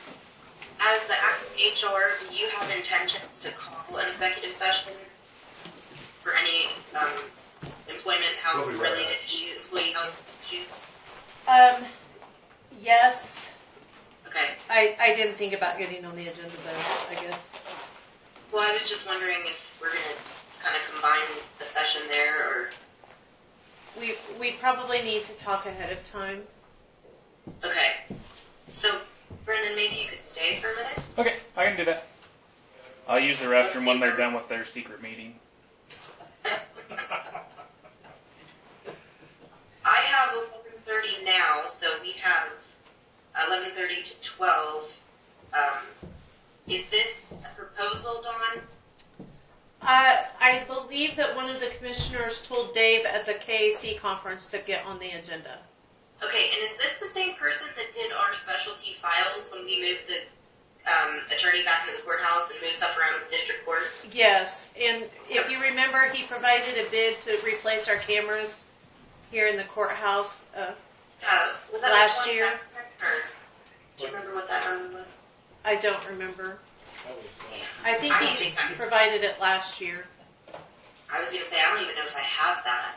It's been a while, and you guys chose not to do anything, but I think our equipment is like nearing the end of its life.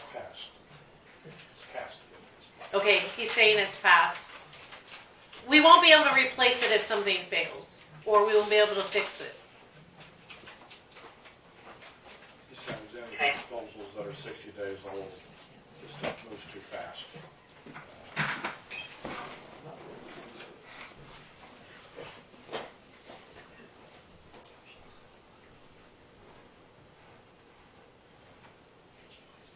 And I put him for half an hour because he talks a lot. But he probably won't take that long. I wasn't sure. I thought maybe it might be more than 15 minutes, but. Dawn, did the courthouse decide on a provider for IT? No, I think the others were trying to get some information from Next Tech, and I don't know where they're at with that. I was doing payroll and stuff last week, so I just didn't even ask. Okay. I can find out and let you know next week.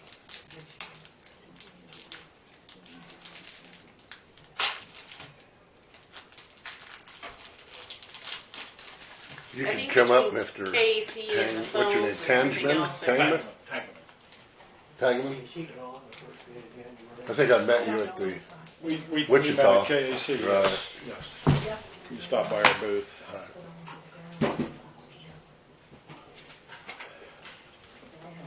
Mr. Gettleman will be here in a minute. Sure, no problem.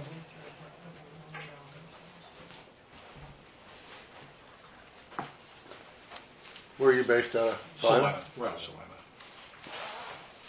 Have been for, well, through our history, we're 50 years. Tom, that's the master.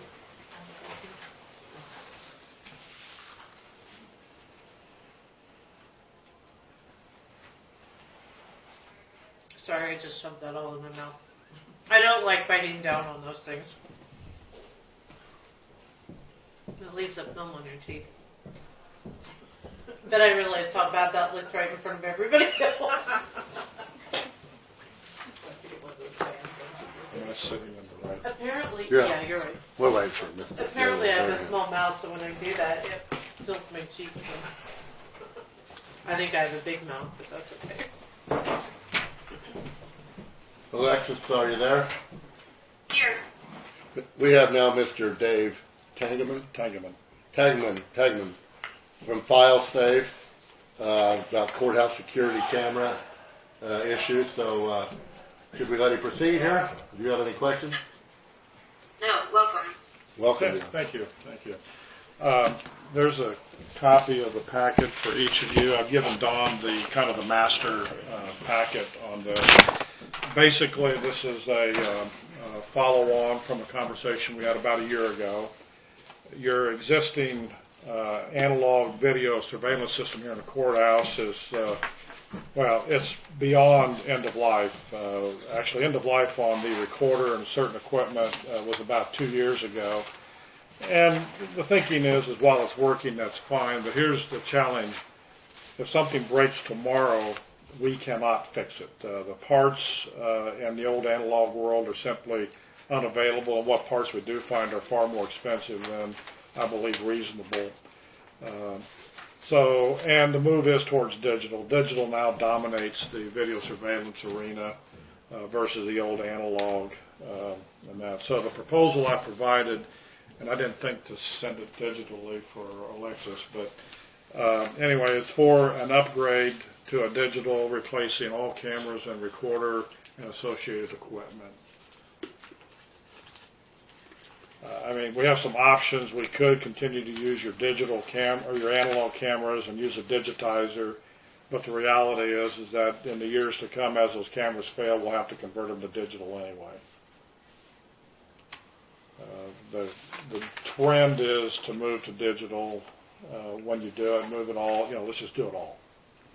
Because in the long run, you're going to spend far more money if we come in, put in a recorder, and a digitizer, and then replace cameras later.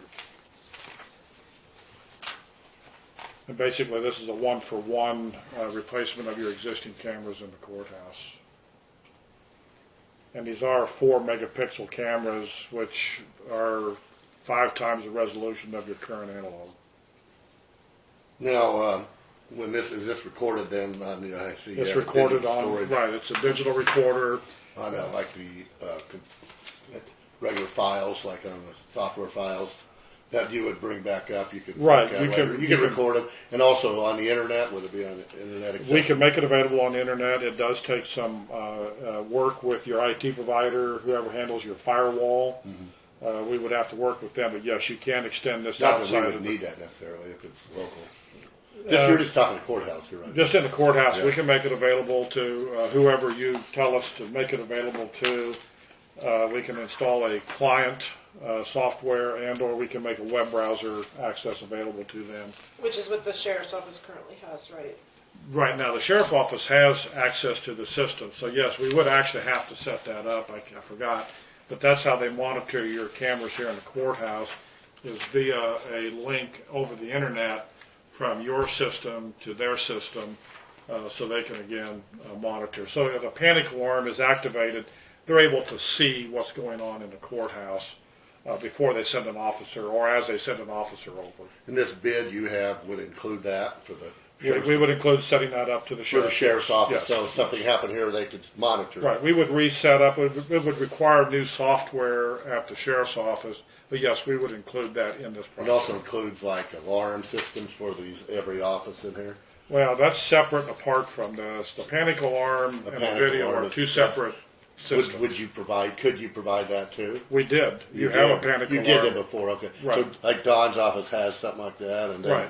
treasurers have that, and Right. They're and throughout. the county clerk or county attorney now have Yeah, something. county attorney has one. The courts have one. Basically, all the departments in the courthouse have panic alarms. I didn't bring that file with me, so I Gotcha. can't give you the exact And then that count. goes notified to the sheriff's That department. notifies dispatch over in the sheriff's Dispatch. office, and then they can send an officer in response to that. And then at the same time, the dispatcher has the ability to see, so if it's like the court office, he's able to see what's going on up there before an officer arrives. If you would upgrade to this new bid price, that wouldn't include that stuff, though, right? Yeah. Oh, it would? Yeah. Oh, the alarm Well, system? Well, the alarms are separate, but it's already working. There's really no changes we need Oh, to make okay. to it.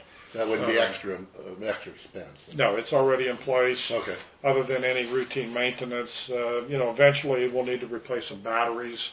The little button units have a battery in them. Okay. After 3 to 5 years, those batteries will have to be replaced. Who does the terms and conditions work? May I ask a question? Yes. Do we currently have a maintenance contract with you?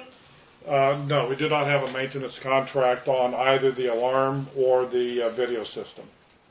But your company installed them? Yes, we did.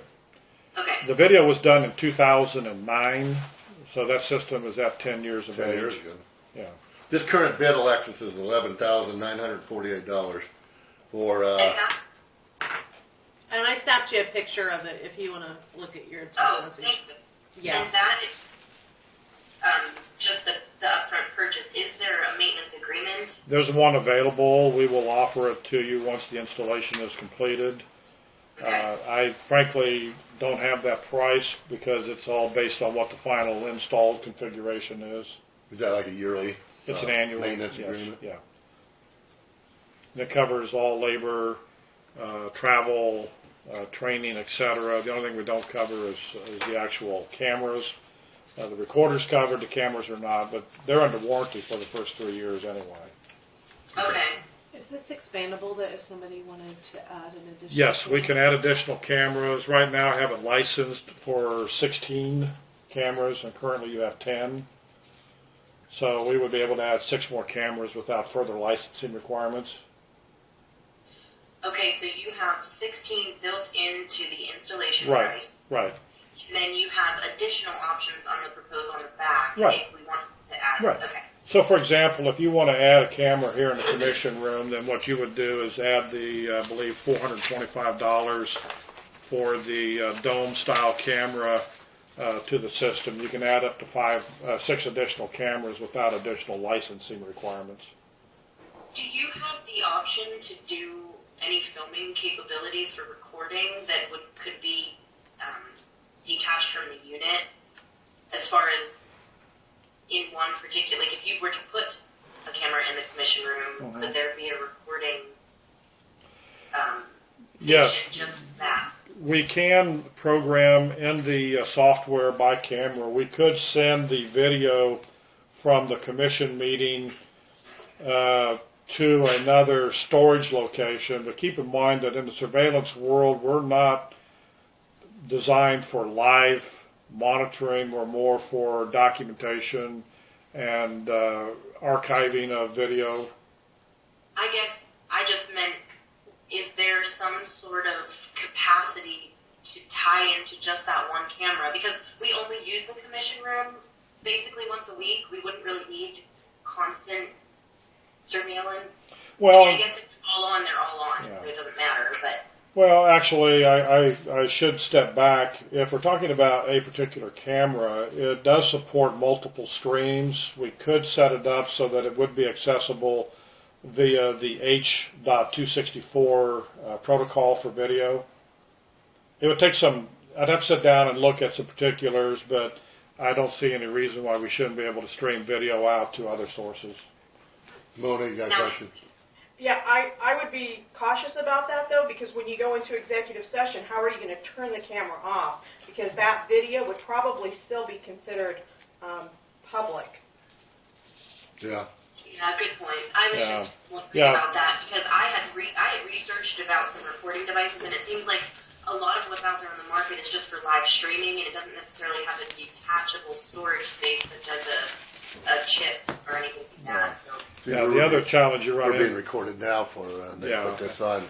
Yeah, the other challenge would be YouTube. is that the camera that's quoted in the options do not have microphones. I would have to step up to a slightly more expensive camera that has a built-in microphone if you want the full audio-video solution on that. I don't know if we would want to get into that, Alexis, for recording our commissioner That's fine. meetings. Yeah, let me restate the example. If you want to add another camera like in the appraiser's office or any other office, then yes, you could add an additional camera to the system up to 16 total. Where's it currently, the hardware at in that room? Just It sits in that IT room north, in the north. IT room north of Don's office? Yeah. Okay. are these all have some form of microphone or none at all? None at all. Okay. Who does the terms and conditions installation? Okay, as far as now, thank you. The only thing that is not included in this would be any cable installation. And I'll be honest, I meant to stop in on my way in this morning. I don't remember if this is coaxial or Cat 5 cable. If it's Cat 5, then there really is no cabling required. If it's coaxial, we would have to have new cabling installed in the building to replace that. And we do not install cable. It's Cat 5. It is Cat 5? Yes, but I think that the reason why I asked about an additional camera was that I'm thinking maybe we might need something on the county attorney's office. That They might kind not of be- debated, and I think district court was kind of maybe wanting something more, but. Okay. Any additional cameras? Dawn just informed me that we are Cat 5 on the cabling, so we would not require any cabling if we were replacing existing camera for existing, putting new cameras in the existing locations. Cabling's already in place, so we wouldn't need to do that. But if you add any additional cabling or any additional cameras, then there would be some cabling required prior to us installing. So Eagle does that? Or it's Eagle's We cable Eagle, now? had Next Precision. Tech do it before. Okay. I'm assuming, I don't know if Eagle can or not. I'm assuming Wilson Communications can. Do you have to do cabling? There's no wireless type of setup? Yeah. We do not recommend Wireless. for surveillance equipment.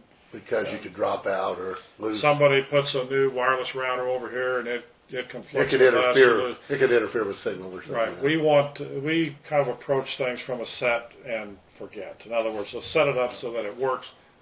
Yeah, well, hardline So cabling. this 12,000 is not More done, dedicated. because we gotta do all the rest of the stuff under terms and conditions somewhere else, so it's gonna be several Plus, thousand more dollars. Well, Depends on what they again, do, yeah. if you do this, then you have the cabling is not a requirement because it's already done. But if we change out cameras, one for one that we currently have, there is no additional cost. If we add a camera, Then you because gotta we have the yeah. port, right. which originally we had increased because we don't have any cameras on the outside of the building, and there was a discussion about adding it, but we weren't sure how to do internet and the yada yada, and so the commissioners just said, let's go ahead and get the higher license, and then we can add as we go. Yeah. So if you want to add cameras like on the front entrance around the building, then you would go with the optional bullet style camera, and those run $475. And we could do, those exterior cameras and add them in with no additional licensing. But yes, we would have to have a cable run installed for those. What's the license? Software to run It's, extra camera. we're in the software world, so It's, licensing like Microsoft. Yeah, exactly. The software vendor for this particular recording system has a device license that's Sure, required. for each one, okay. Right. I designed this around 16. You currently have a 16-port system, so that's why I designed this with 16 camera ports already built in. Okay.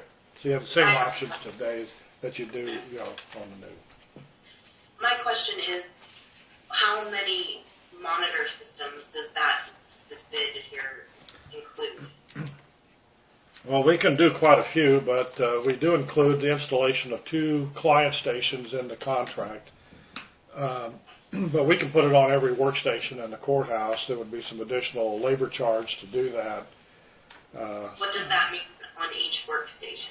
Well, let's say if you wanted Dawn and each of the elected officials to have access to the video, we can install software on their workstation that would allow them to access the Oh, digital I see. You the can't recording. each camera. Just like That is a good idea, because our primary concern recently had been how do you secure the upstairs where they're going to be holding hearings and such, without having an actual physical obstruction, because, you know, we don't have a metal detector, or we do have someone there during the hearings, but as far as the offices are concerned upstairs, maybe they should have access at least to the cameras in the hallway for themselves to see who comes up the steps or into the elevator. And we could set it up so like the officer that's monitoring the court level would have a screen and he would be able to monitor, you know, the entrances and the activities. the county attorney's office too. The county I think they attorney's want one office. So they can Yeah.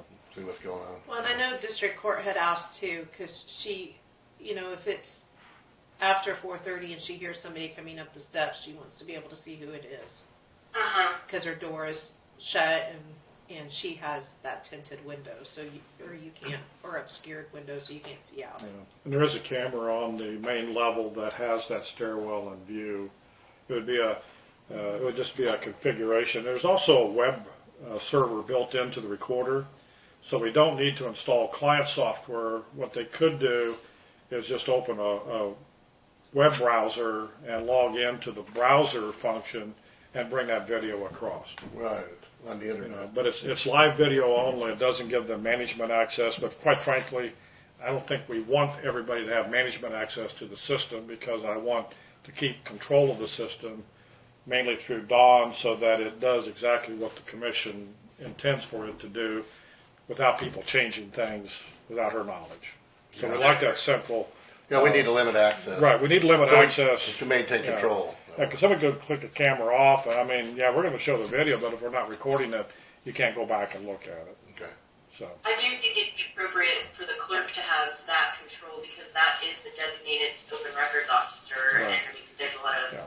And- responsibility that goes along with that, so I think it's appropriate for the control panel to be in that office. and Dawn has control today, so we would not change that. It would be different software, different, you know, we would train her on the newer software and stuff, but yeah. Yeah, I think it's a good idea, though, to have, especially upstairs, you know, some capability that they have access to the cameras that lead to the upstairs entrances. Yeah. So, And then I will point out that this is the same software system that we have next door at the SO Sheriff's Office. So, So we'd be compatible. right, compatibility, familiarity, cross-platform compatibility. Make it more or less yeah. problems. Exactly. Hardware and software. Yeah, interchangeability. Again, once somebody learns it, they know both systems. It would make it easier for the SO's office, because they would be able to understand the system here is the one, because they already know the one they have. If we would agree to something like this, Don or Alexis, what budget would we take that out of? When we did this before, we took it out of Fund 26, which is the Capital Improvement Fund. You We know, have- probably for this dollar amount, we probably have enough money left in county general to pay for it. But well, whatever's left in county general, we can put into the capital improvement, correct? correct. So I think it might be prudent to pay for something like this out of the capital improvement. That way it's a shared expense out of a separate fund. And it can be tracked that way.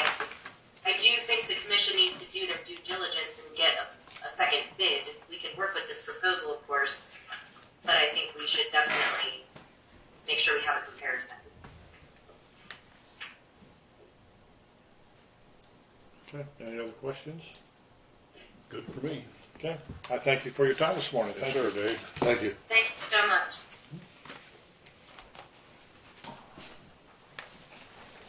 Thanks, Steve. We got a couple minutes before Kelly comes in. Yes, so do you guys want to visit in executive session for a moment about personnel issues? I believe, yes, that is very necessary. We have Miss Larson here at noon, so we have about 10 minutes. Could we just go ahead and take that 10 minutes? Is that enough time? Yes. Okay, I move to recess into executive session for 10 minutes for the purpose of discussing health issues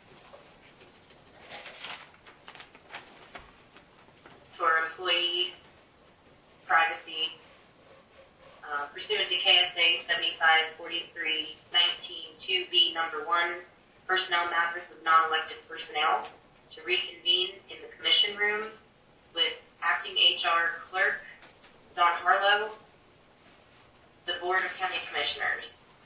And that's all. I second.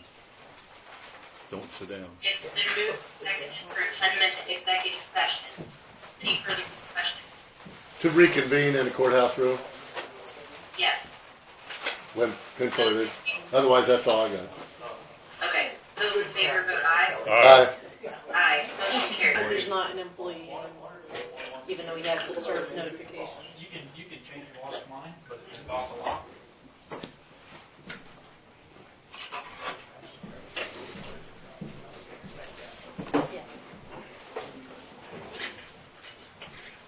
Next crucifixie. Come on up, Kelly. Got me? You're up. Kelly's here, Alexis. Okay. I guess we're ready for her, right? Yes. Okay, Kelly. This is just informational purposes only, so I'm not asking for any decision or anything like that. This is, I'm just kind of wanted to give you an FYI. So I think I think we all know we've got a problem with dilapidated properties in our communities, whether that's downtown buildings, whether that's houses, whatnot. And here, the last couple months, I know Sylvan and Lincoln especially have been dealing with some dilapidated property issues. And for a while now, I've been kind of keeping my eyes and ears open for other communities and what ways that they are going about trying to tackle some of the problems, because it gets pretty complicated in terms of ownership issues or back tax issues or condition issues or who knows what. So anyway, for a while now, I've been paying attention to a tool that more and more cities seem to be utilizing called land banks. And then there's also a vacant property registration ordinances. And so as I've been listening to the City of Lincoln in their meetings here the last couple months and talking to Jennifer over in Sylvan and Barb and Barnard, I guess I feel like it's time that we talk about a more proactive approach to dealing with these problems, because it's not going to get any better.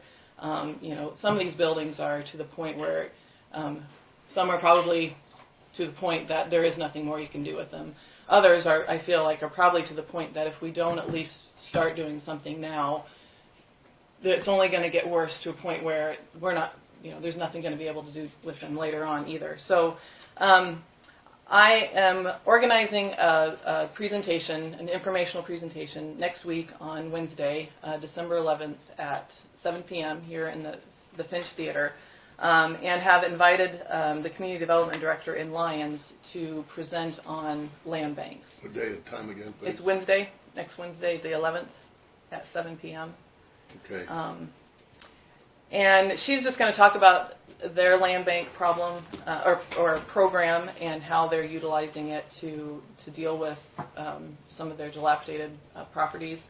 And I think it's just good information. I guess from my perspective, I'm inviting all the city council members and basically anybody from the public is willing to come. But, I'm thinking from the attorneys, the city attorneys especially, from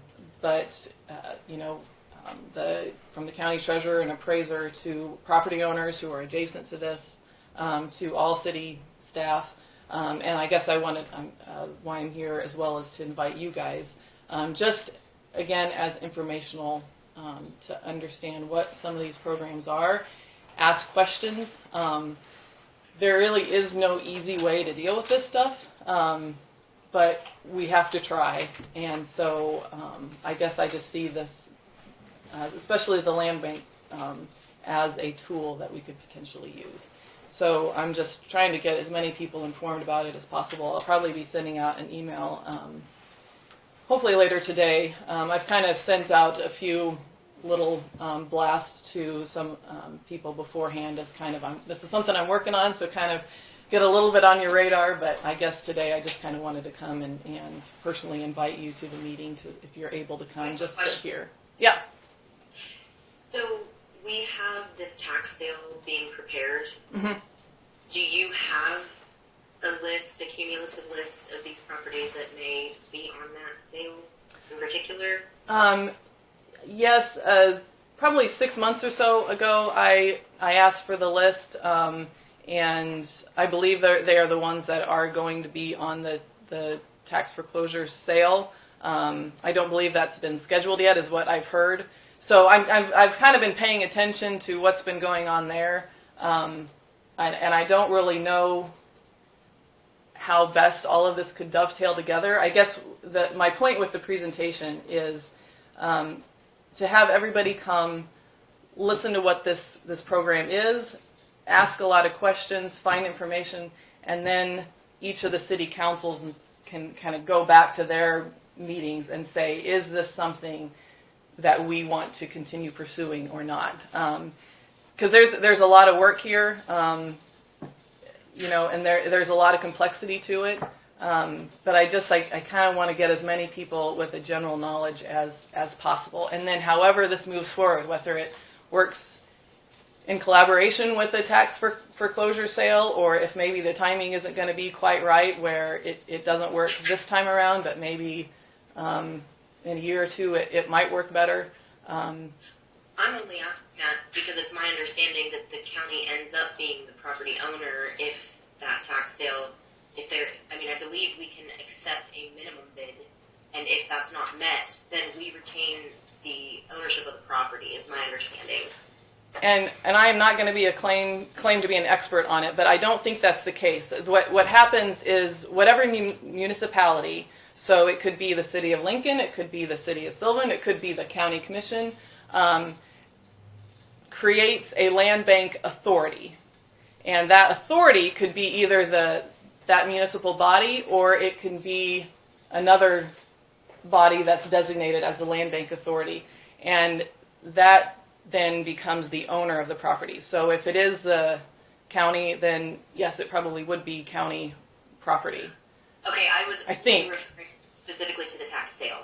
I'm ignorant about the land bank process. I'm just specifically referring to if the tax sale goes through, I believe we can set a minimum bid. If that is not met to transfer ownership to someone else, then the county becomes the owner of the property. And yeah, that might be the case. I'm not going to claim to be an expert on that either, but that could be the case. I'm assuming that when we go to this land bank presentation, then we potentially in the future may be owning several of these properties as the county, is what I'm saying. Potentially, yeah. Yeah.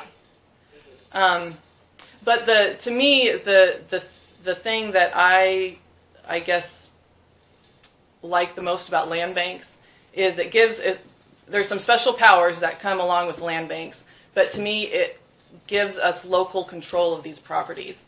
So, what I fear is, let's say there's a tax foreclosure sale, property goes up, somebody makes whatever the minimum bid is, and all they're going to do is say, hey, I just got myself a super cheap storage building, that I can probably squeeze 5 to 10 more years of life of this thing. And they have no intentions of doing anything. So we can't ever get ahead of this in that way. So to me, the appeal to a land bank is that we can finally get some local control of these problem properties and kind of eliminate as many of the obstacles for why they've been a problem property and somehow get a plan together for how we're going to put it back into productive use. So that's what the purpose of a land bank is, to get control and put these properties back into productive use instead of kind of these chronic problems, which is what I fear. I mean, what has happened and what will continue to happen if there isn't something put in place to start to change that dynamic. A few years ago, we had a program here in Lincoln that the volunteers would tear down a house, haul it out. I gave them the dirt and we filled the hole back in, and we were doing 3 or 4 years of that, 3 or 4 or 5 houses a year, and then the city withdrew our privilege for doing that. And I don't know what the legal ramifications were on who owned the house that we tore down, how we got to do it, what happened to the trash. But it looked to me like that was working pretty good. Why didn't we not continue that? And that I don't know. I mean, I'm not sure. I think a lot of it is finding volunteers to do it.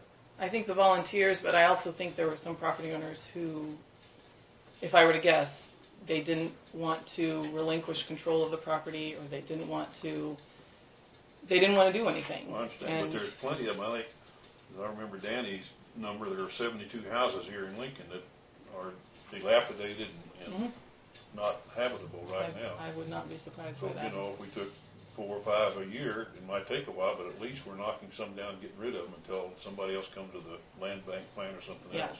And I don't disagree that that's a bad idea. I mean, I think in order to come at this, we've got to come at it with as many different ways as possible. So, you know, it'd be nice if we can kind of continue doing some of that, but I feel like that's not going to solve all the problems either. If we have another tool in place that can kind of help some of these things too. Getting rid of that took some of our problems out here. Yeah, and I think that did a good job.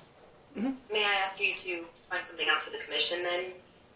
Could you possibly find out what kind of control we have over setting that minimum bid? Because that is really going to ultimately produce the results as to whether or not the county ends up being the owner of any said property on the sale that then qualifies also as a dilapidated structure. Yeah, I can look more into that. Thank you. There's, as far as my understanding with land banks, there's 3 ways that you can get control of the property. One is through the tax foreclosure sale, basically saying instead of putting it out there for sale, we're just automatically going to roll this into the land bank. Okay. The other way is property can be donated to the land bank. And then the third way is the land bank can actually purchase property too. I know in some cases, in other communities, the land bank, if there was a key property somewhere that they just needed, they felt it's an economic priority to get control of this property to do something with it, then they can purchase it. Although that's not what I probably see as being our immediate need. I see kind of concentrated either on the tax foreclosure properties first up, if that process works together, or working with property owners to donate the property so that they can not have to deal with it, the pressures that are going to be coming from the city councils and so forth to get control. I understand that one of the big problems right now is the landowner has an inflated sense of value of his property, particularly if he knows that there may be an opportunity to sell that to a land bank. There are a number of buildings on Main Street of Lincoln that probably should be torn down, but they can't because the property owner has such a high price established as what he thinks it's worth. Well, I think every building there's a kind of a different dynamic about what's going on there.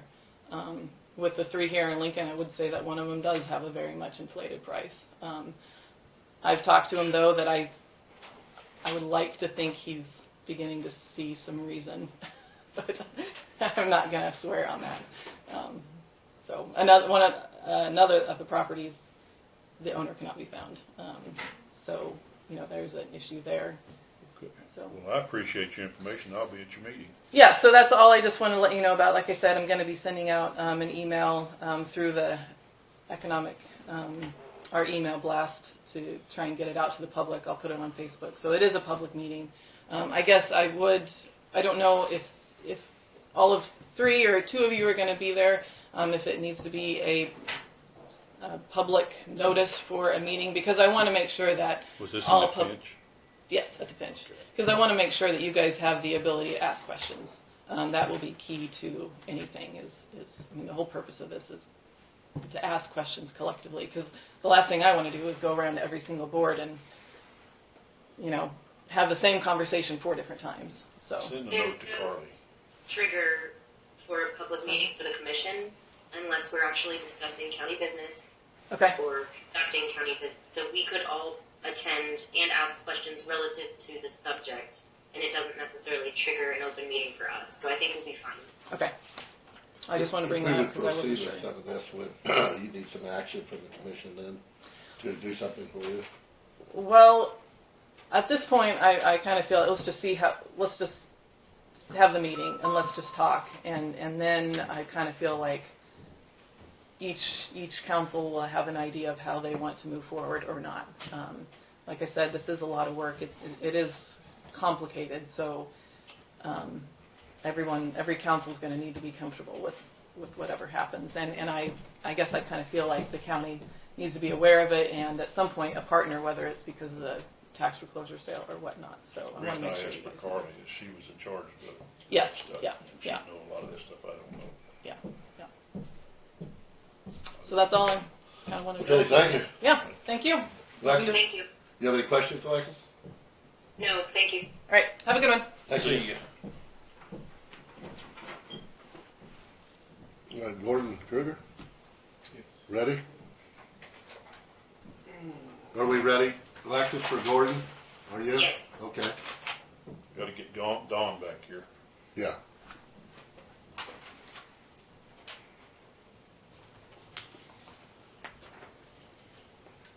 How you doing? Did you survive your surgery? I survived it and not doing too bad. Providing what happened. So, You had an emergency, huh? pardon? Had an emergency type of situation. Yeah, pretty much. Okay. Pretty much. Well, we should wait for Dawn. Yeah, Yeah, we will.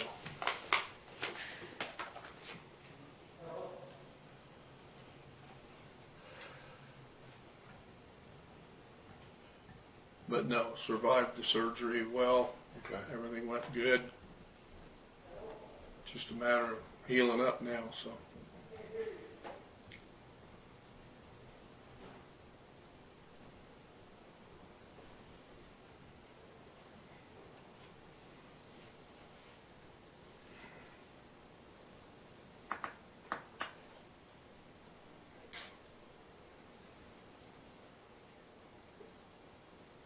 Maybe since waiting on Dawn, would we like to speak with Mr. Oetting? Since he's Darrell was here a minute ago, maybe he's back outside. I'm right here. Oh, yeah, I'm He's sorry. right there. You're hiding back there, aren't you? I ain't hiding. Yeah, back with the Ain't never rear, knew me to hide, have the you? rear row. You wanna, how long are you gonna be? Well, I don't know. He has a 15-minute time slot on the Here. agenda. Mr. Krueger. Well, Dawn's here. Dawn's back, Alexis, so Okay. we're waiting for you with Okay, sorry. Mr. Krueger here. Okay. Do you have, do you want something to say, or? Yes, I Okay. do. I contacted Dawn the other day and sent her a copy. You did get the fax. Yes. Okay. My doctor released me to go back to work as of tomorrow morning. With the vacation included, I'm under the 40-hour deal. Personally, I'm not ready to go back to work full time. For me to do a 10-hour day is going to be difficult. I'm asking the commission to waive the 40 hours until I can, for a week or two, till I can get back onto my feet. I can go back part-time. I don't have a problem like next week, doing the meetings in the mornings with the guys and getting them started and doing things like that. But to do 10 hours right now is going to be difficult on me. It'd be strenuous on me to do the 10 hours. I know the handbook says 40 hours, which I'm still under that with vacation, correct? With Thursday and Friday? No, because you don't qualify for vacation until you've been here for 6 months. No, I don't qualify for holiday pay? You have to work the day before and the day after the holiday. Okay, well then, technically I'm over the 40 hours then. So, I mean, it's up to the board. If you want to extend that, fine. If not, you're going to have to terminate me. I mean, that's just the way the handbook reads. So, that is strictly you guys' decision what you want to do there.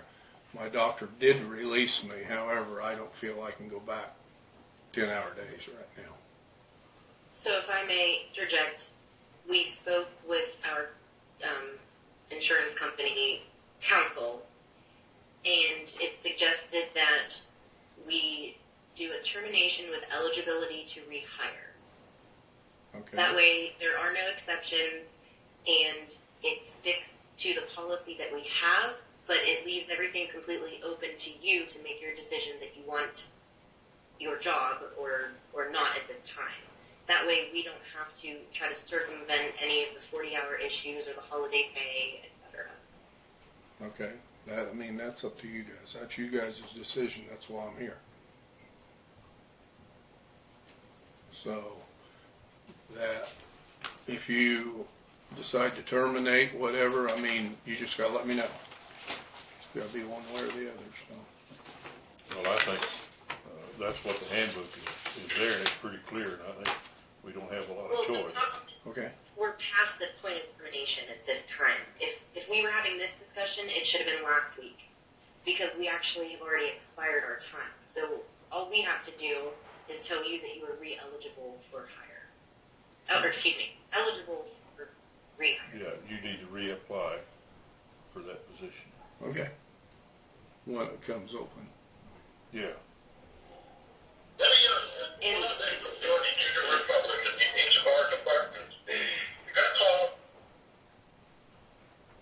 Pardon?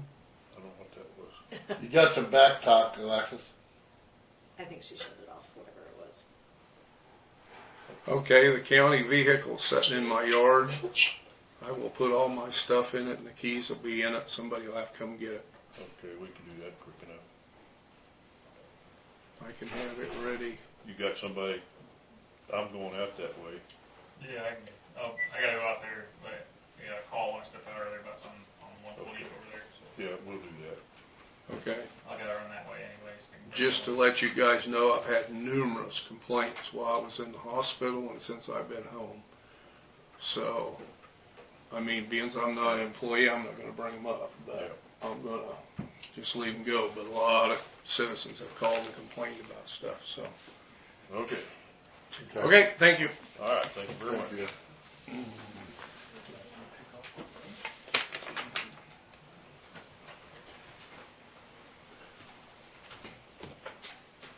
We have Mr. Oetting here, Alexis. Are we ready for him? Are you ready? yes, All right, Darrell. How are you today? I am fine. Just got a couple of questions I'd like to have answered. And they concern bidding. How did you not put bids on the Lake Road project and the excavator? Did you not put bids out for that stuff? We did for the excavator, sir. For the excavator, did we? Yeah, we got bids. It says nothing about it in the official minutes.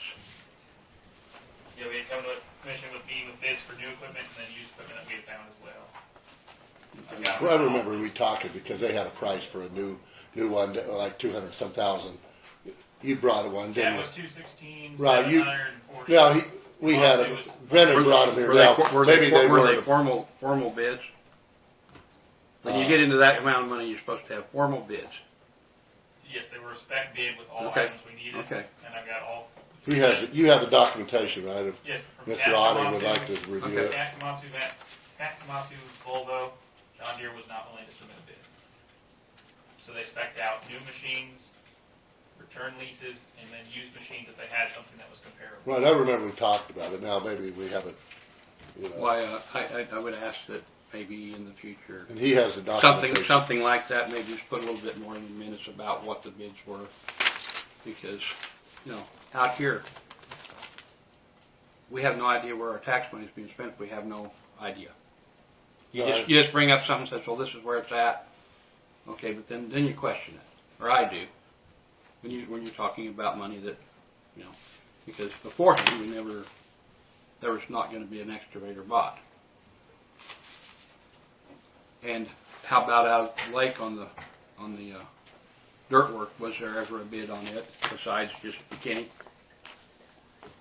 No, I don't think so. But we decided there that he was there.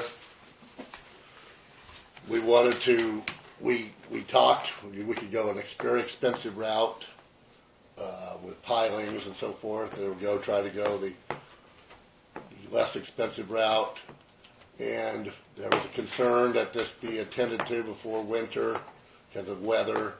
So we took Mr. Branda's bid. I kind of was asked about that also. We probably should have had two bids on that. There is a KSA 19-214 that says anything over $25,000 should be bid. Yeah. And that's why I was wondering about the excavator, because you had no idea. All I seen was it was bought. I'll have to explain that. The statute that you're talking about is for actually purchasing, and it says that it's not the same. In other words, there's an exemption for professional services. So I believe if we hire a service to be done in that type of a contract, it's not the same as actually purchasing something where you receive sealed bids. Except as provided in subsection B in KSA 19-216A and amendments thereto, all contracts for the expenditure of county monies for the construction of any courthouse, jail, or any other building, or the construction of any bridge, highway, road, dam, turnpike, or related structure, or standalone parking lots in excess of $25,000 shall be awarded on a public letting to the lowest and best bid. Want me to read the rest of it? Sure, read the exceptions. The person, firm, or corporation to whom the contract may be awarded shall give and file with the Board of County Commissioners a good and sufficient surety bond by a surety company filed with the Board of County Commissioners, and a good sufficient surety, and a surety company authorized to do business in the state of Kansas, to be approved by the county attorney or county counselor, which would be you guys, the counselor, I would guess, in the amount of the contract and condition for the faithful performance of the contract. The provisions of subsection A shall not apply to the expenditure of county funds for professional services, to the provisions of KSA 68-521 and amendments thereafter, to the purchase of contracts of insurance, or to the repair of any courthouse, jail, or any other building, or the repair or replacement of any such building's equipment when an emergency based upon public health or safety is declared by the Board of County Commissioners. Such emergency shall be defined as an occurrence of severe damage to a building or its equipment resulting from any natural or man-made cause, including fire, flood, earthquake, wind, storm, explosion, riot, terrorism, or hostile military or paramilitary action, or events of similar nature or character. Such damage must be so severe it prevents the building or equipment from being used for its intended function. Construction of a replacement building remains subject to the provisions of subsection A. Yeah, you passed a while back with the professional services exemption. It's in there. Then any job is professional services, right? Doesn't matter what you do, then you don't have to have anything, no bids for anything ever, because anything you do is professional service. No, a physical purchase is different than a professional service. Or letting for contracts for service agreements that continue on into the future, those also are different types of purchases. You read it one way, I read it another way, ma'am. It's a gray area. Letting for bid is an excellent idea. However, I do believe in that particular situation, that is the only viable option. We had checked with Russell County to see what they had done in a similar situation. They still have not taken care of the issue that they needed to take care of from, I believe, 2 years ago. I didn't know Russell County was Lincoln County. No, they have property that had the same exact issue with the landslide of the lake. That's all right. I still didn't know Russell County was Lincoln County. I think it's this is our problem. It was. It wasn't Russell County's problem. It was Lincoln County's problem. I have no problem to saying that. I'm just asking why there wasn't more than one contractor let have a chance at it.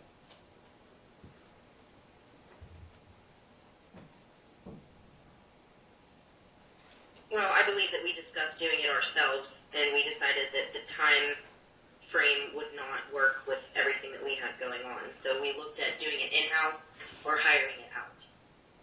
But you only hired it with one bid, Correct.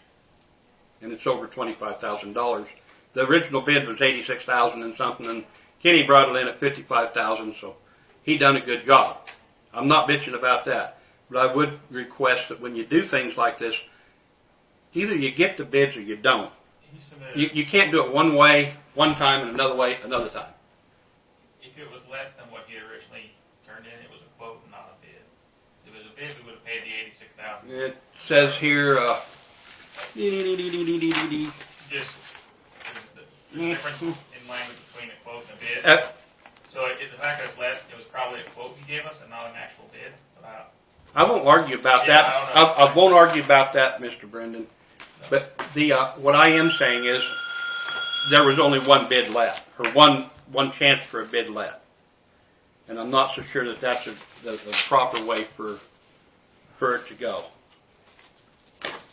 If you're going to bid something, bid them. If you're not, just don't bid nothing.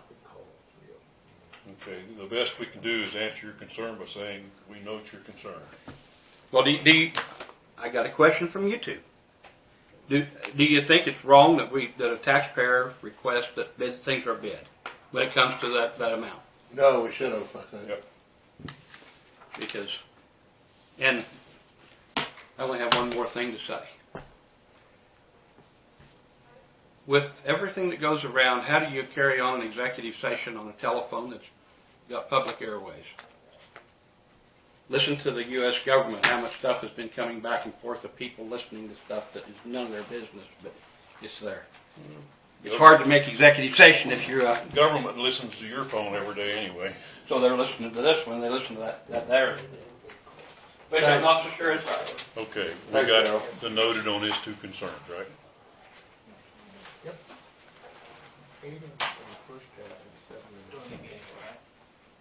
That's it. Any other business? Alexis, Alexis, you, go ahead. On that issue, I mean, I do believe in taking bids. I believe in taking bids for nearly everything, but that's why we need to finish our purchasing policy, in particular for the departments, so that they don't have to take bids up to a certain dollar amount. We had already discussed some of this and haven't actually put it into a resolution. The amount of money that we did spend on this particular fix is a large expense. I could argue that it qualifies as one of the emergency situations that he was listing off in the statute. You can also argue that it's a professional service and it's not an actual purchase of a commodity or a continuing service. Well, I think we should have got a bid though. Because first of all, we got in a hurry on getting that done. Maybe that's okay, but it wasn't going anywhere for one thing. And you're wanting to do a bid now on doing our new cameras or in the courthouse, and that's like $1,500. You said we should get another bid, but here's $88,000, and we just voted that through real fast. I agree with him on this. We should have got another bid. Well, I think, though, that I'm not opposed to bidding. the problem is not a problem. He came in with two issues, and we answered the first one, and the second we said noted. We note your concern, and that's all we can do right now, because we're not going to blow the damn thing and build $1 million structure out there. No, I just say in the future we should take. If we got an $80,000 issue, we should take several bids on it. Well, we will. That's Yes. yeah, Yes. we will. So That's we all. noted his concern, and that's the end of that. Yeah. Yeah, I understand. Okay, so we need to potentially, let's see. I guess, Brendan, I can't see you. You're sitting there still. He's No, gone. he left. Oh, okay. So then, but he was there for the session when we had Yes. Mr. Krueger. And okay. So is there anything else that we need to discuss? I don't have anything. Do you guys? Not Don? for me. I don't think so. Okay, so then we don't meet again until Monday. That's correct. The And- 7th of December, is it? No. It's Oh, the I 9th. do have something. I apologize. What do you guys want to do about gifts for the county and for the the Christmas Eve holiday? Okay, so in the past, we had been giving chamber bucks. $25 chamber bucks, I believe. Where did we purchase those from? Employee benefits fund. So then it should be in there, because we've been budgeting that similarly every year. Yes. Okay, I agree with the chamber bucks because it gives them an options for spending. Is everyone okay with that? Yeah, is this for every employee? Yeah, I am. Yes, it's for every full-time and regular part-time employee is what we've done in the past. So if they regularly work for us, they get it, Okay. regardless of how many hours they work. But that's, you guys can make that. You can tell me what you want to do. That'd be fine with me. Yep, I'll go. Alexis, okay with you? Yes. Yeah, we agree. Would you like a motion for the money? It's up to you. I can put it If you that can you do guys it, do it. approved. Do it. It's approved.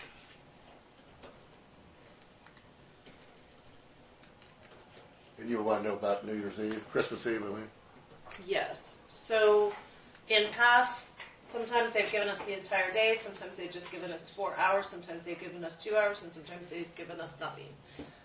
Christmas is on a Wednesday. It's kind of up to you guys. Anything that you do is like your normal courthouse staff that works, highway department would get whatever you say off. So if you said 4 hours, then it would be 4 hours from their end time. All of your emergency services people, since they can't take off, is just given an additional 4 hours of holiday time. But that is strictly up to you guys. I'm not. That's Is that- Christmas Eve. Is that in the budget? Or New Year's Eve. Was that in the budget? We normally do it every year, but you're going to pay them whether they're here or they're not. Sure. And you've been doing it every year. Yeah. Four- There's been a couple of years that they have not. So 4 hours off, so they take off like noon or 11 or whatever their hours are.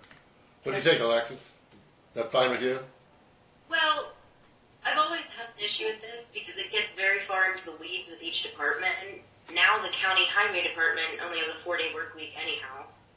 The sheriff's department and the EMS, they work regardless, so then they get extra pay in their paycheck.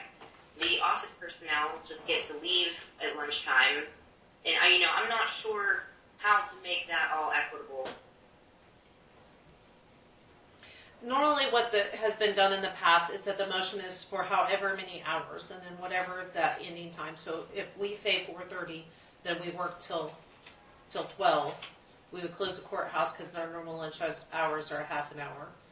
But if you give those 4 hours to the departments that are working guaranteed overtime shifts, is that 4 hours of overtime then? It's not 4 hours of overtime because they have to physically work it Okay. for it to qualify. So it'd just be 4 hours of extra pay. Okay. But then does every other department get their choice of getting paid and staying at work or leaving early? Normally, no choice is given. So, like, if you tell us that we have to work till 4:30, somebody in each office has to work till 4:30. There is no choice for the courthouse to close unless you guys authorize that. Does that make sense? Mm-hmm. And the same with the highway department. Now, the highway department could work with one person, and we've seen that happen in the past. But what are they really doing if everybody's taking off? But they have a little bit more flexibility than what we have.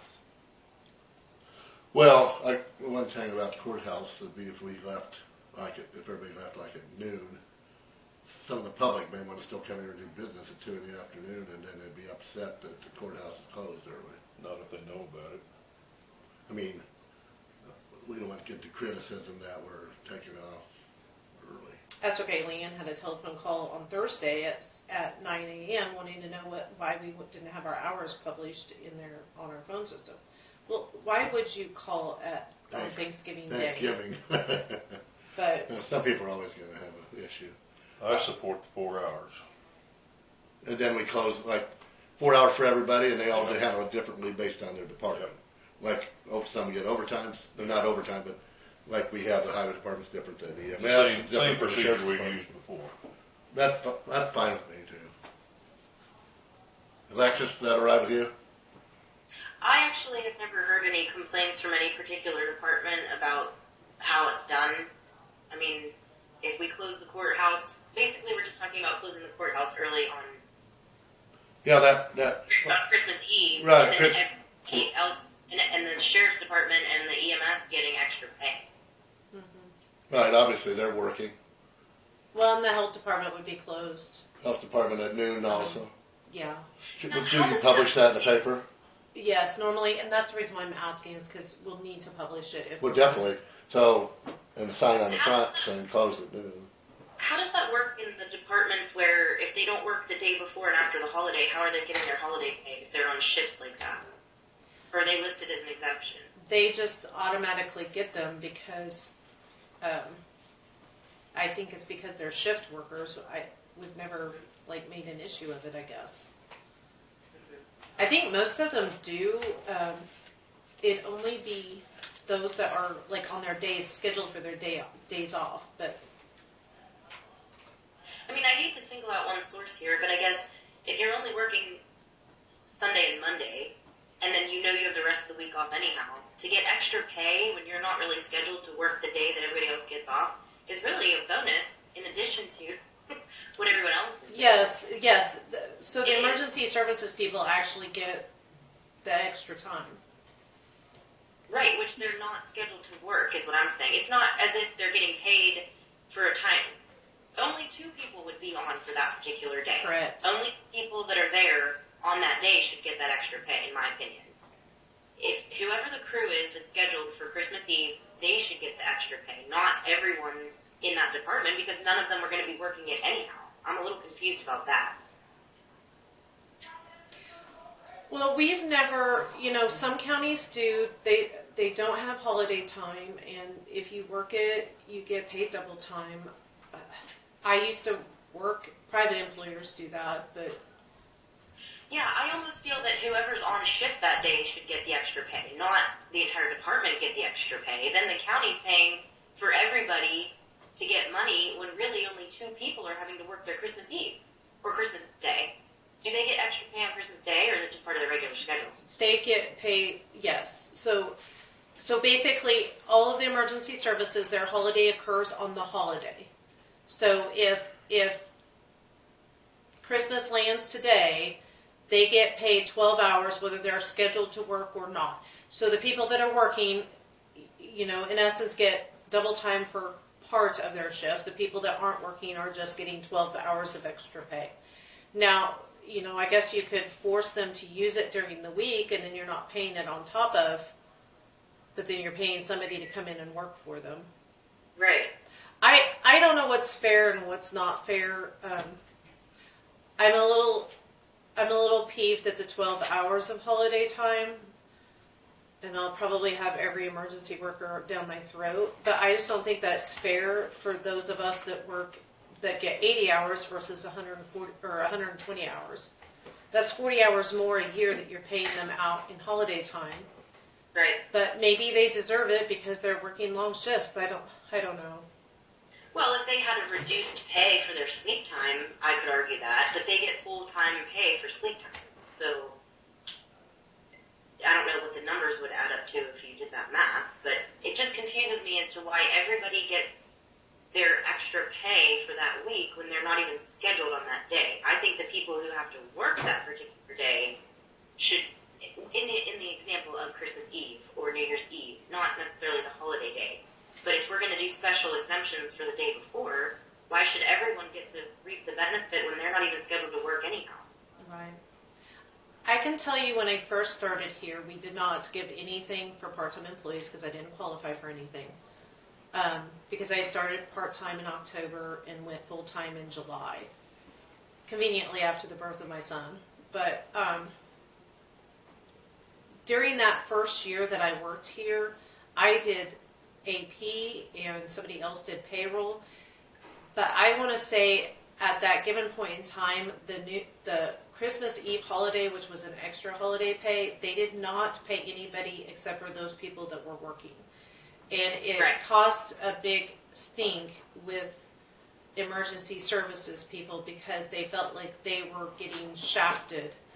Now, mind you, that was when everybody was still on 8-hour shifts and we were all getting paid equally, for the holiday.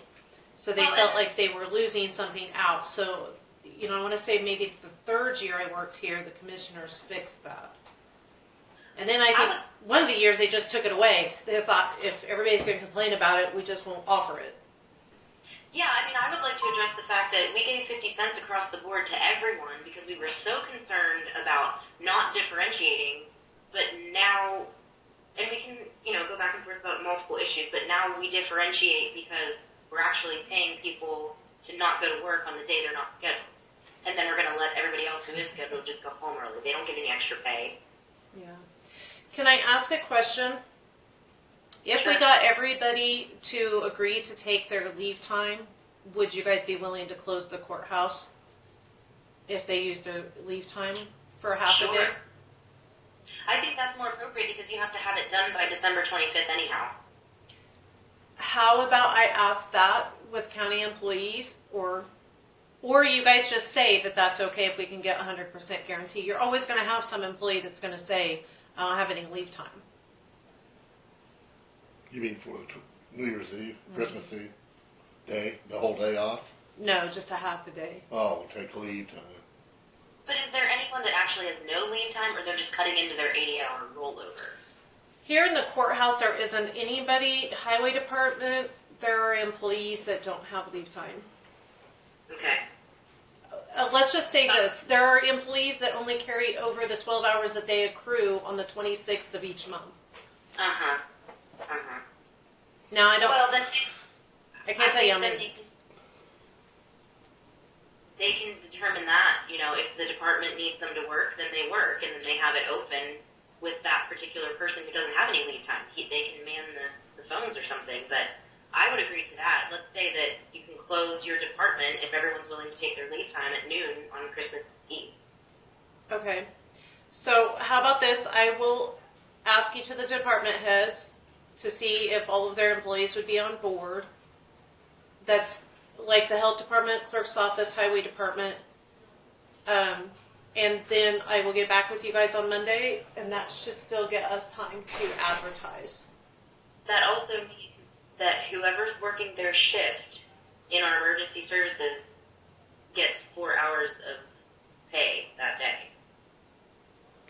Do you see what I'm saying? Because they're not going to use up their leave time and go home. They're going to be there regardless, so they would be the only ones getting paid extra.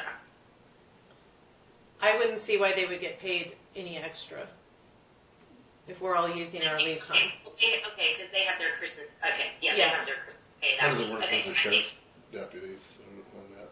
They just get, basically, they get 12 hours of holiday.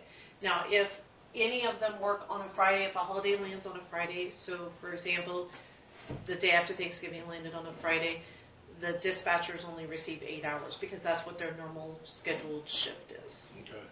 So, I see. Okay, so everyone in that department is getting their Christmas pay that week anyhow. Whether yes, they work or not. And the people that are working the Christmas shift, they are getting their extra pay. yes. Okay, then let's just do that. Okay, I will send out an email to all the departments, and then I'll get back with you guys on Monday and see. And otherwise, they'll just work unless you guys change something different on Monday. Okay. Great. Okay. Permission to close down if they all agree to use their leave time to do it. Okay.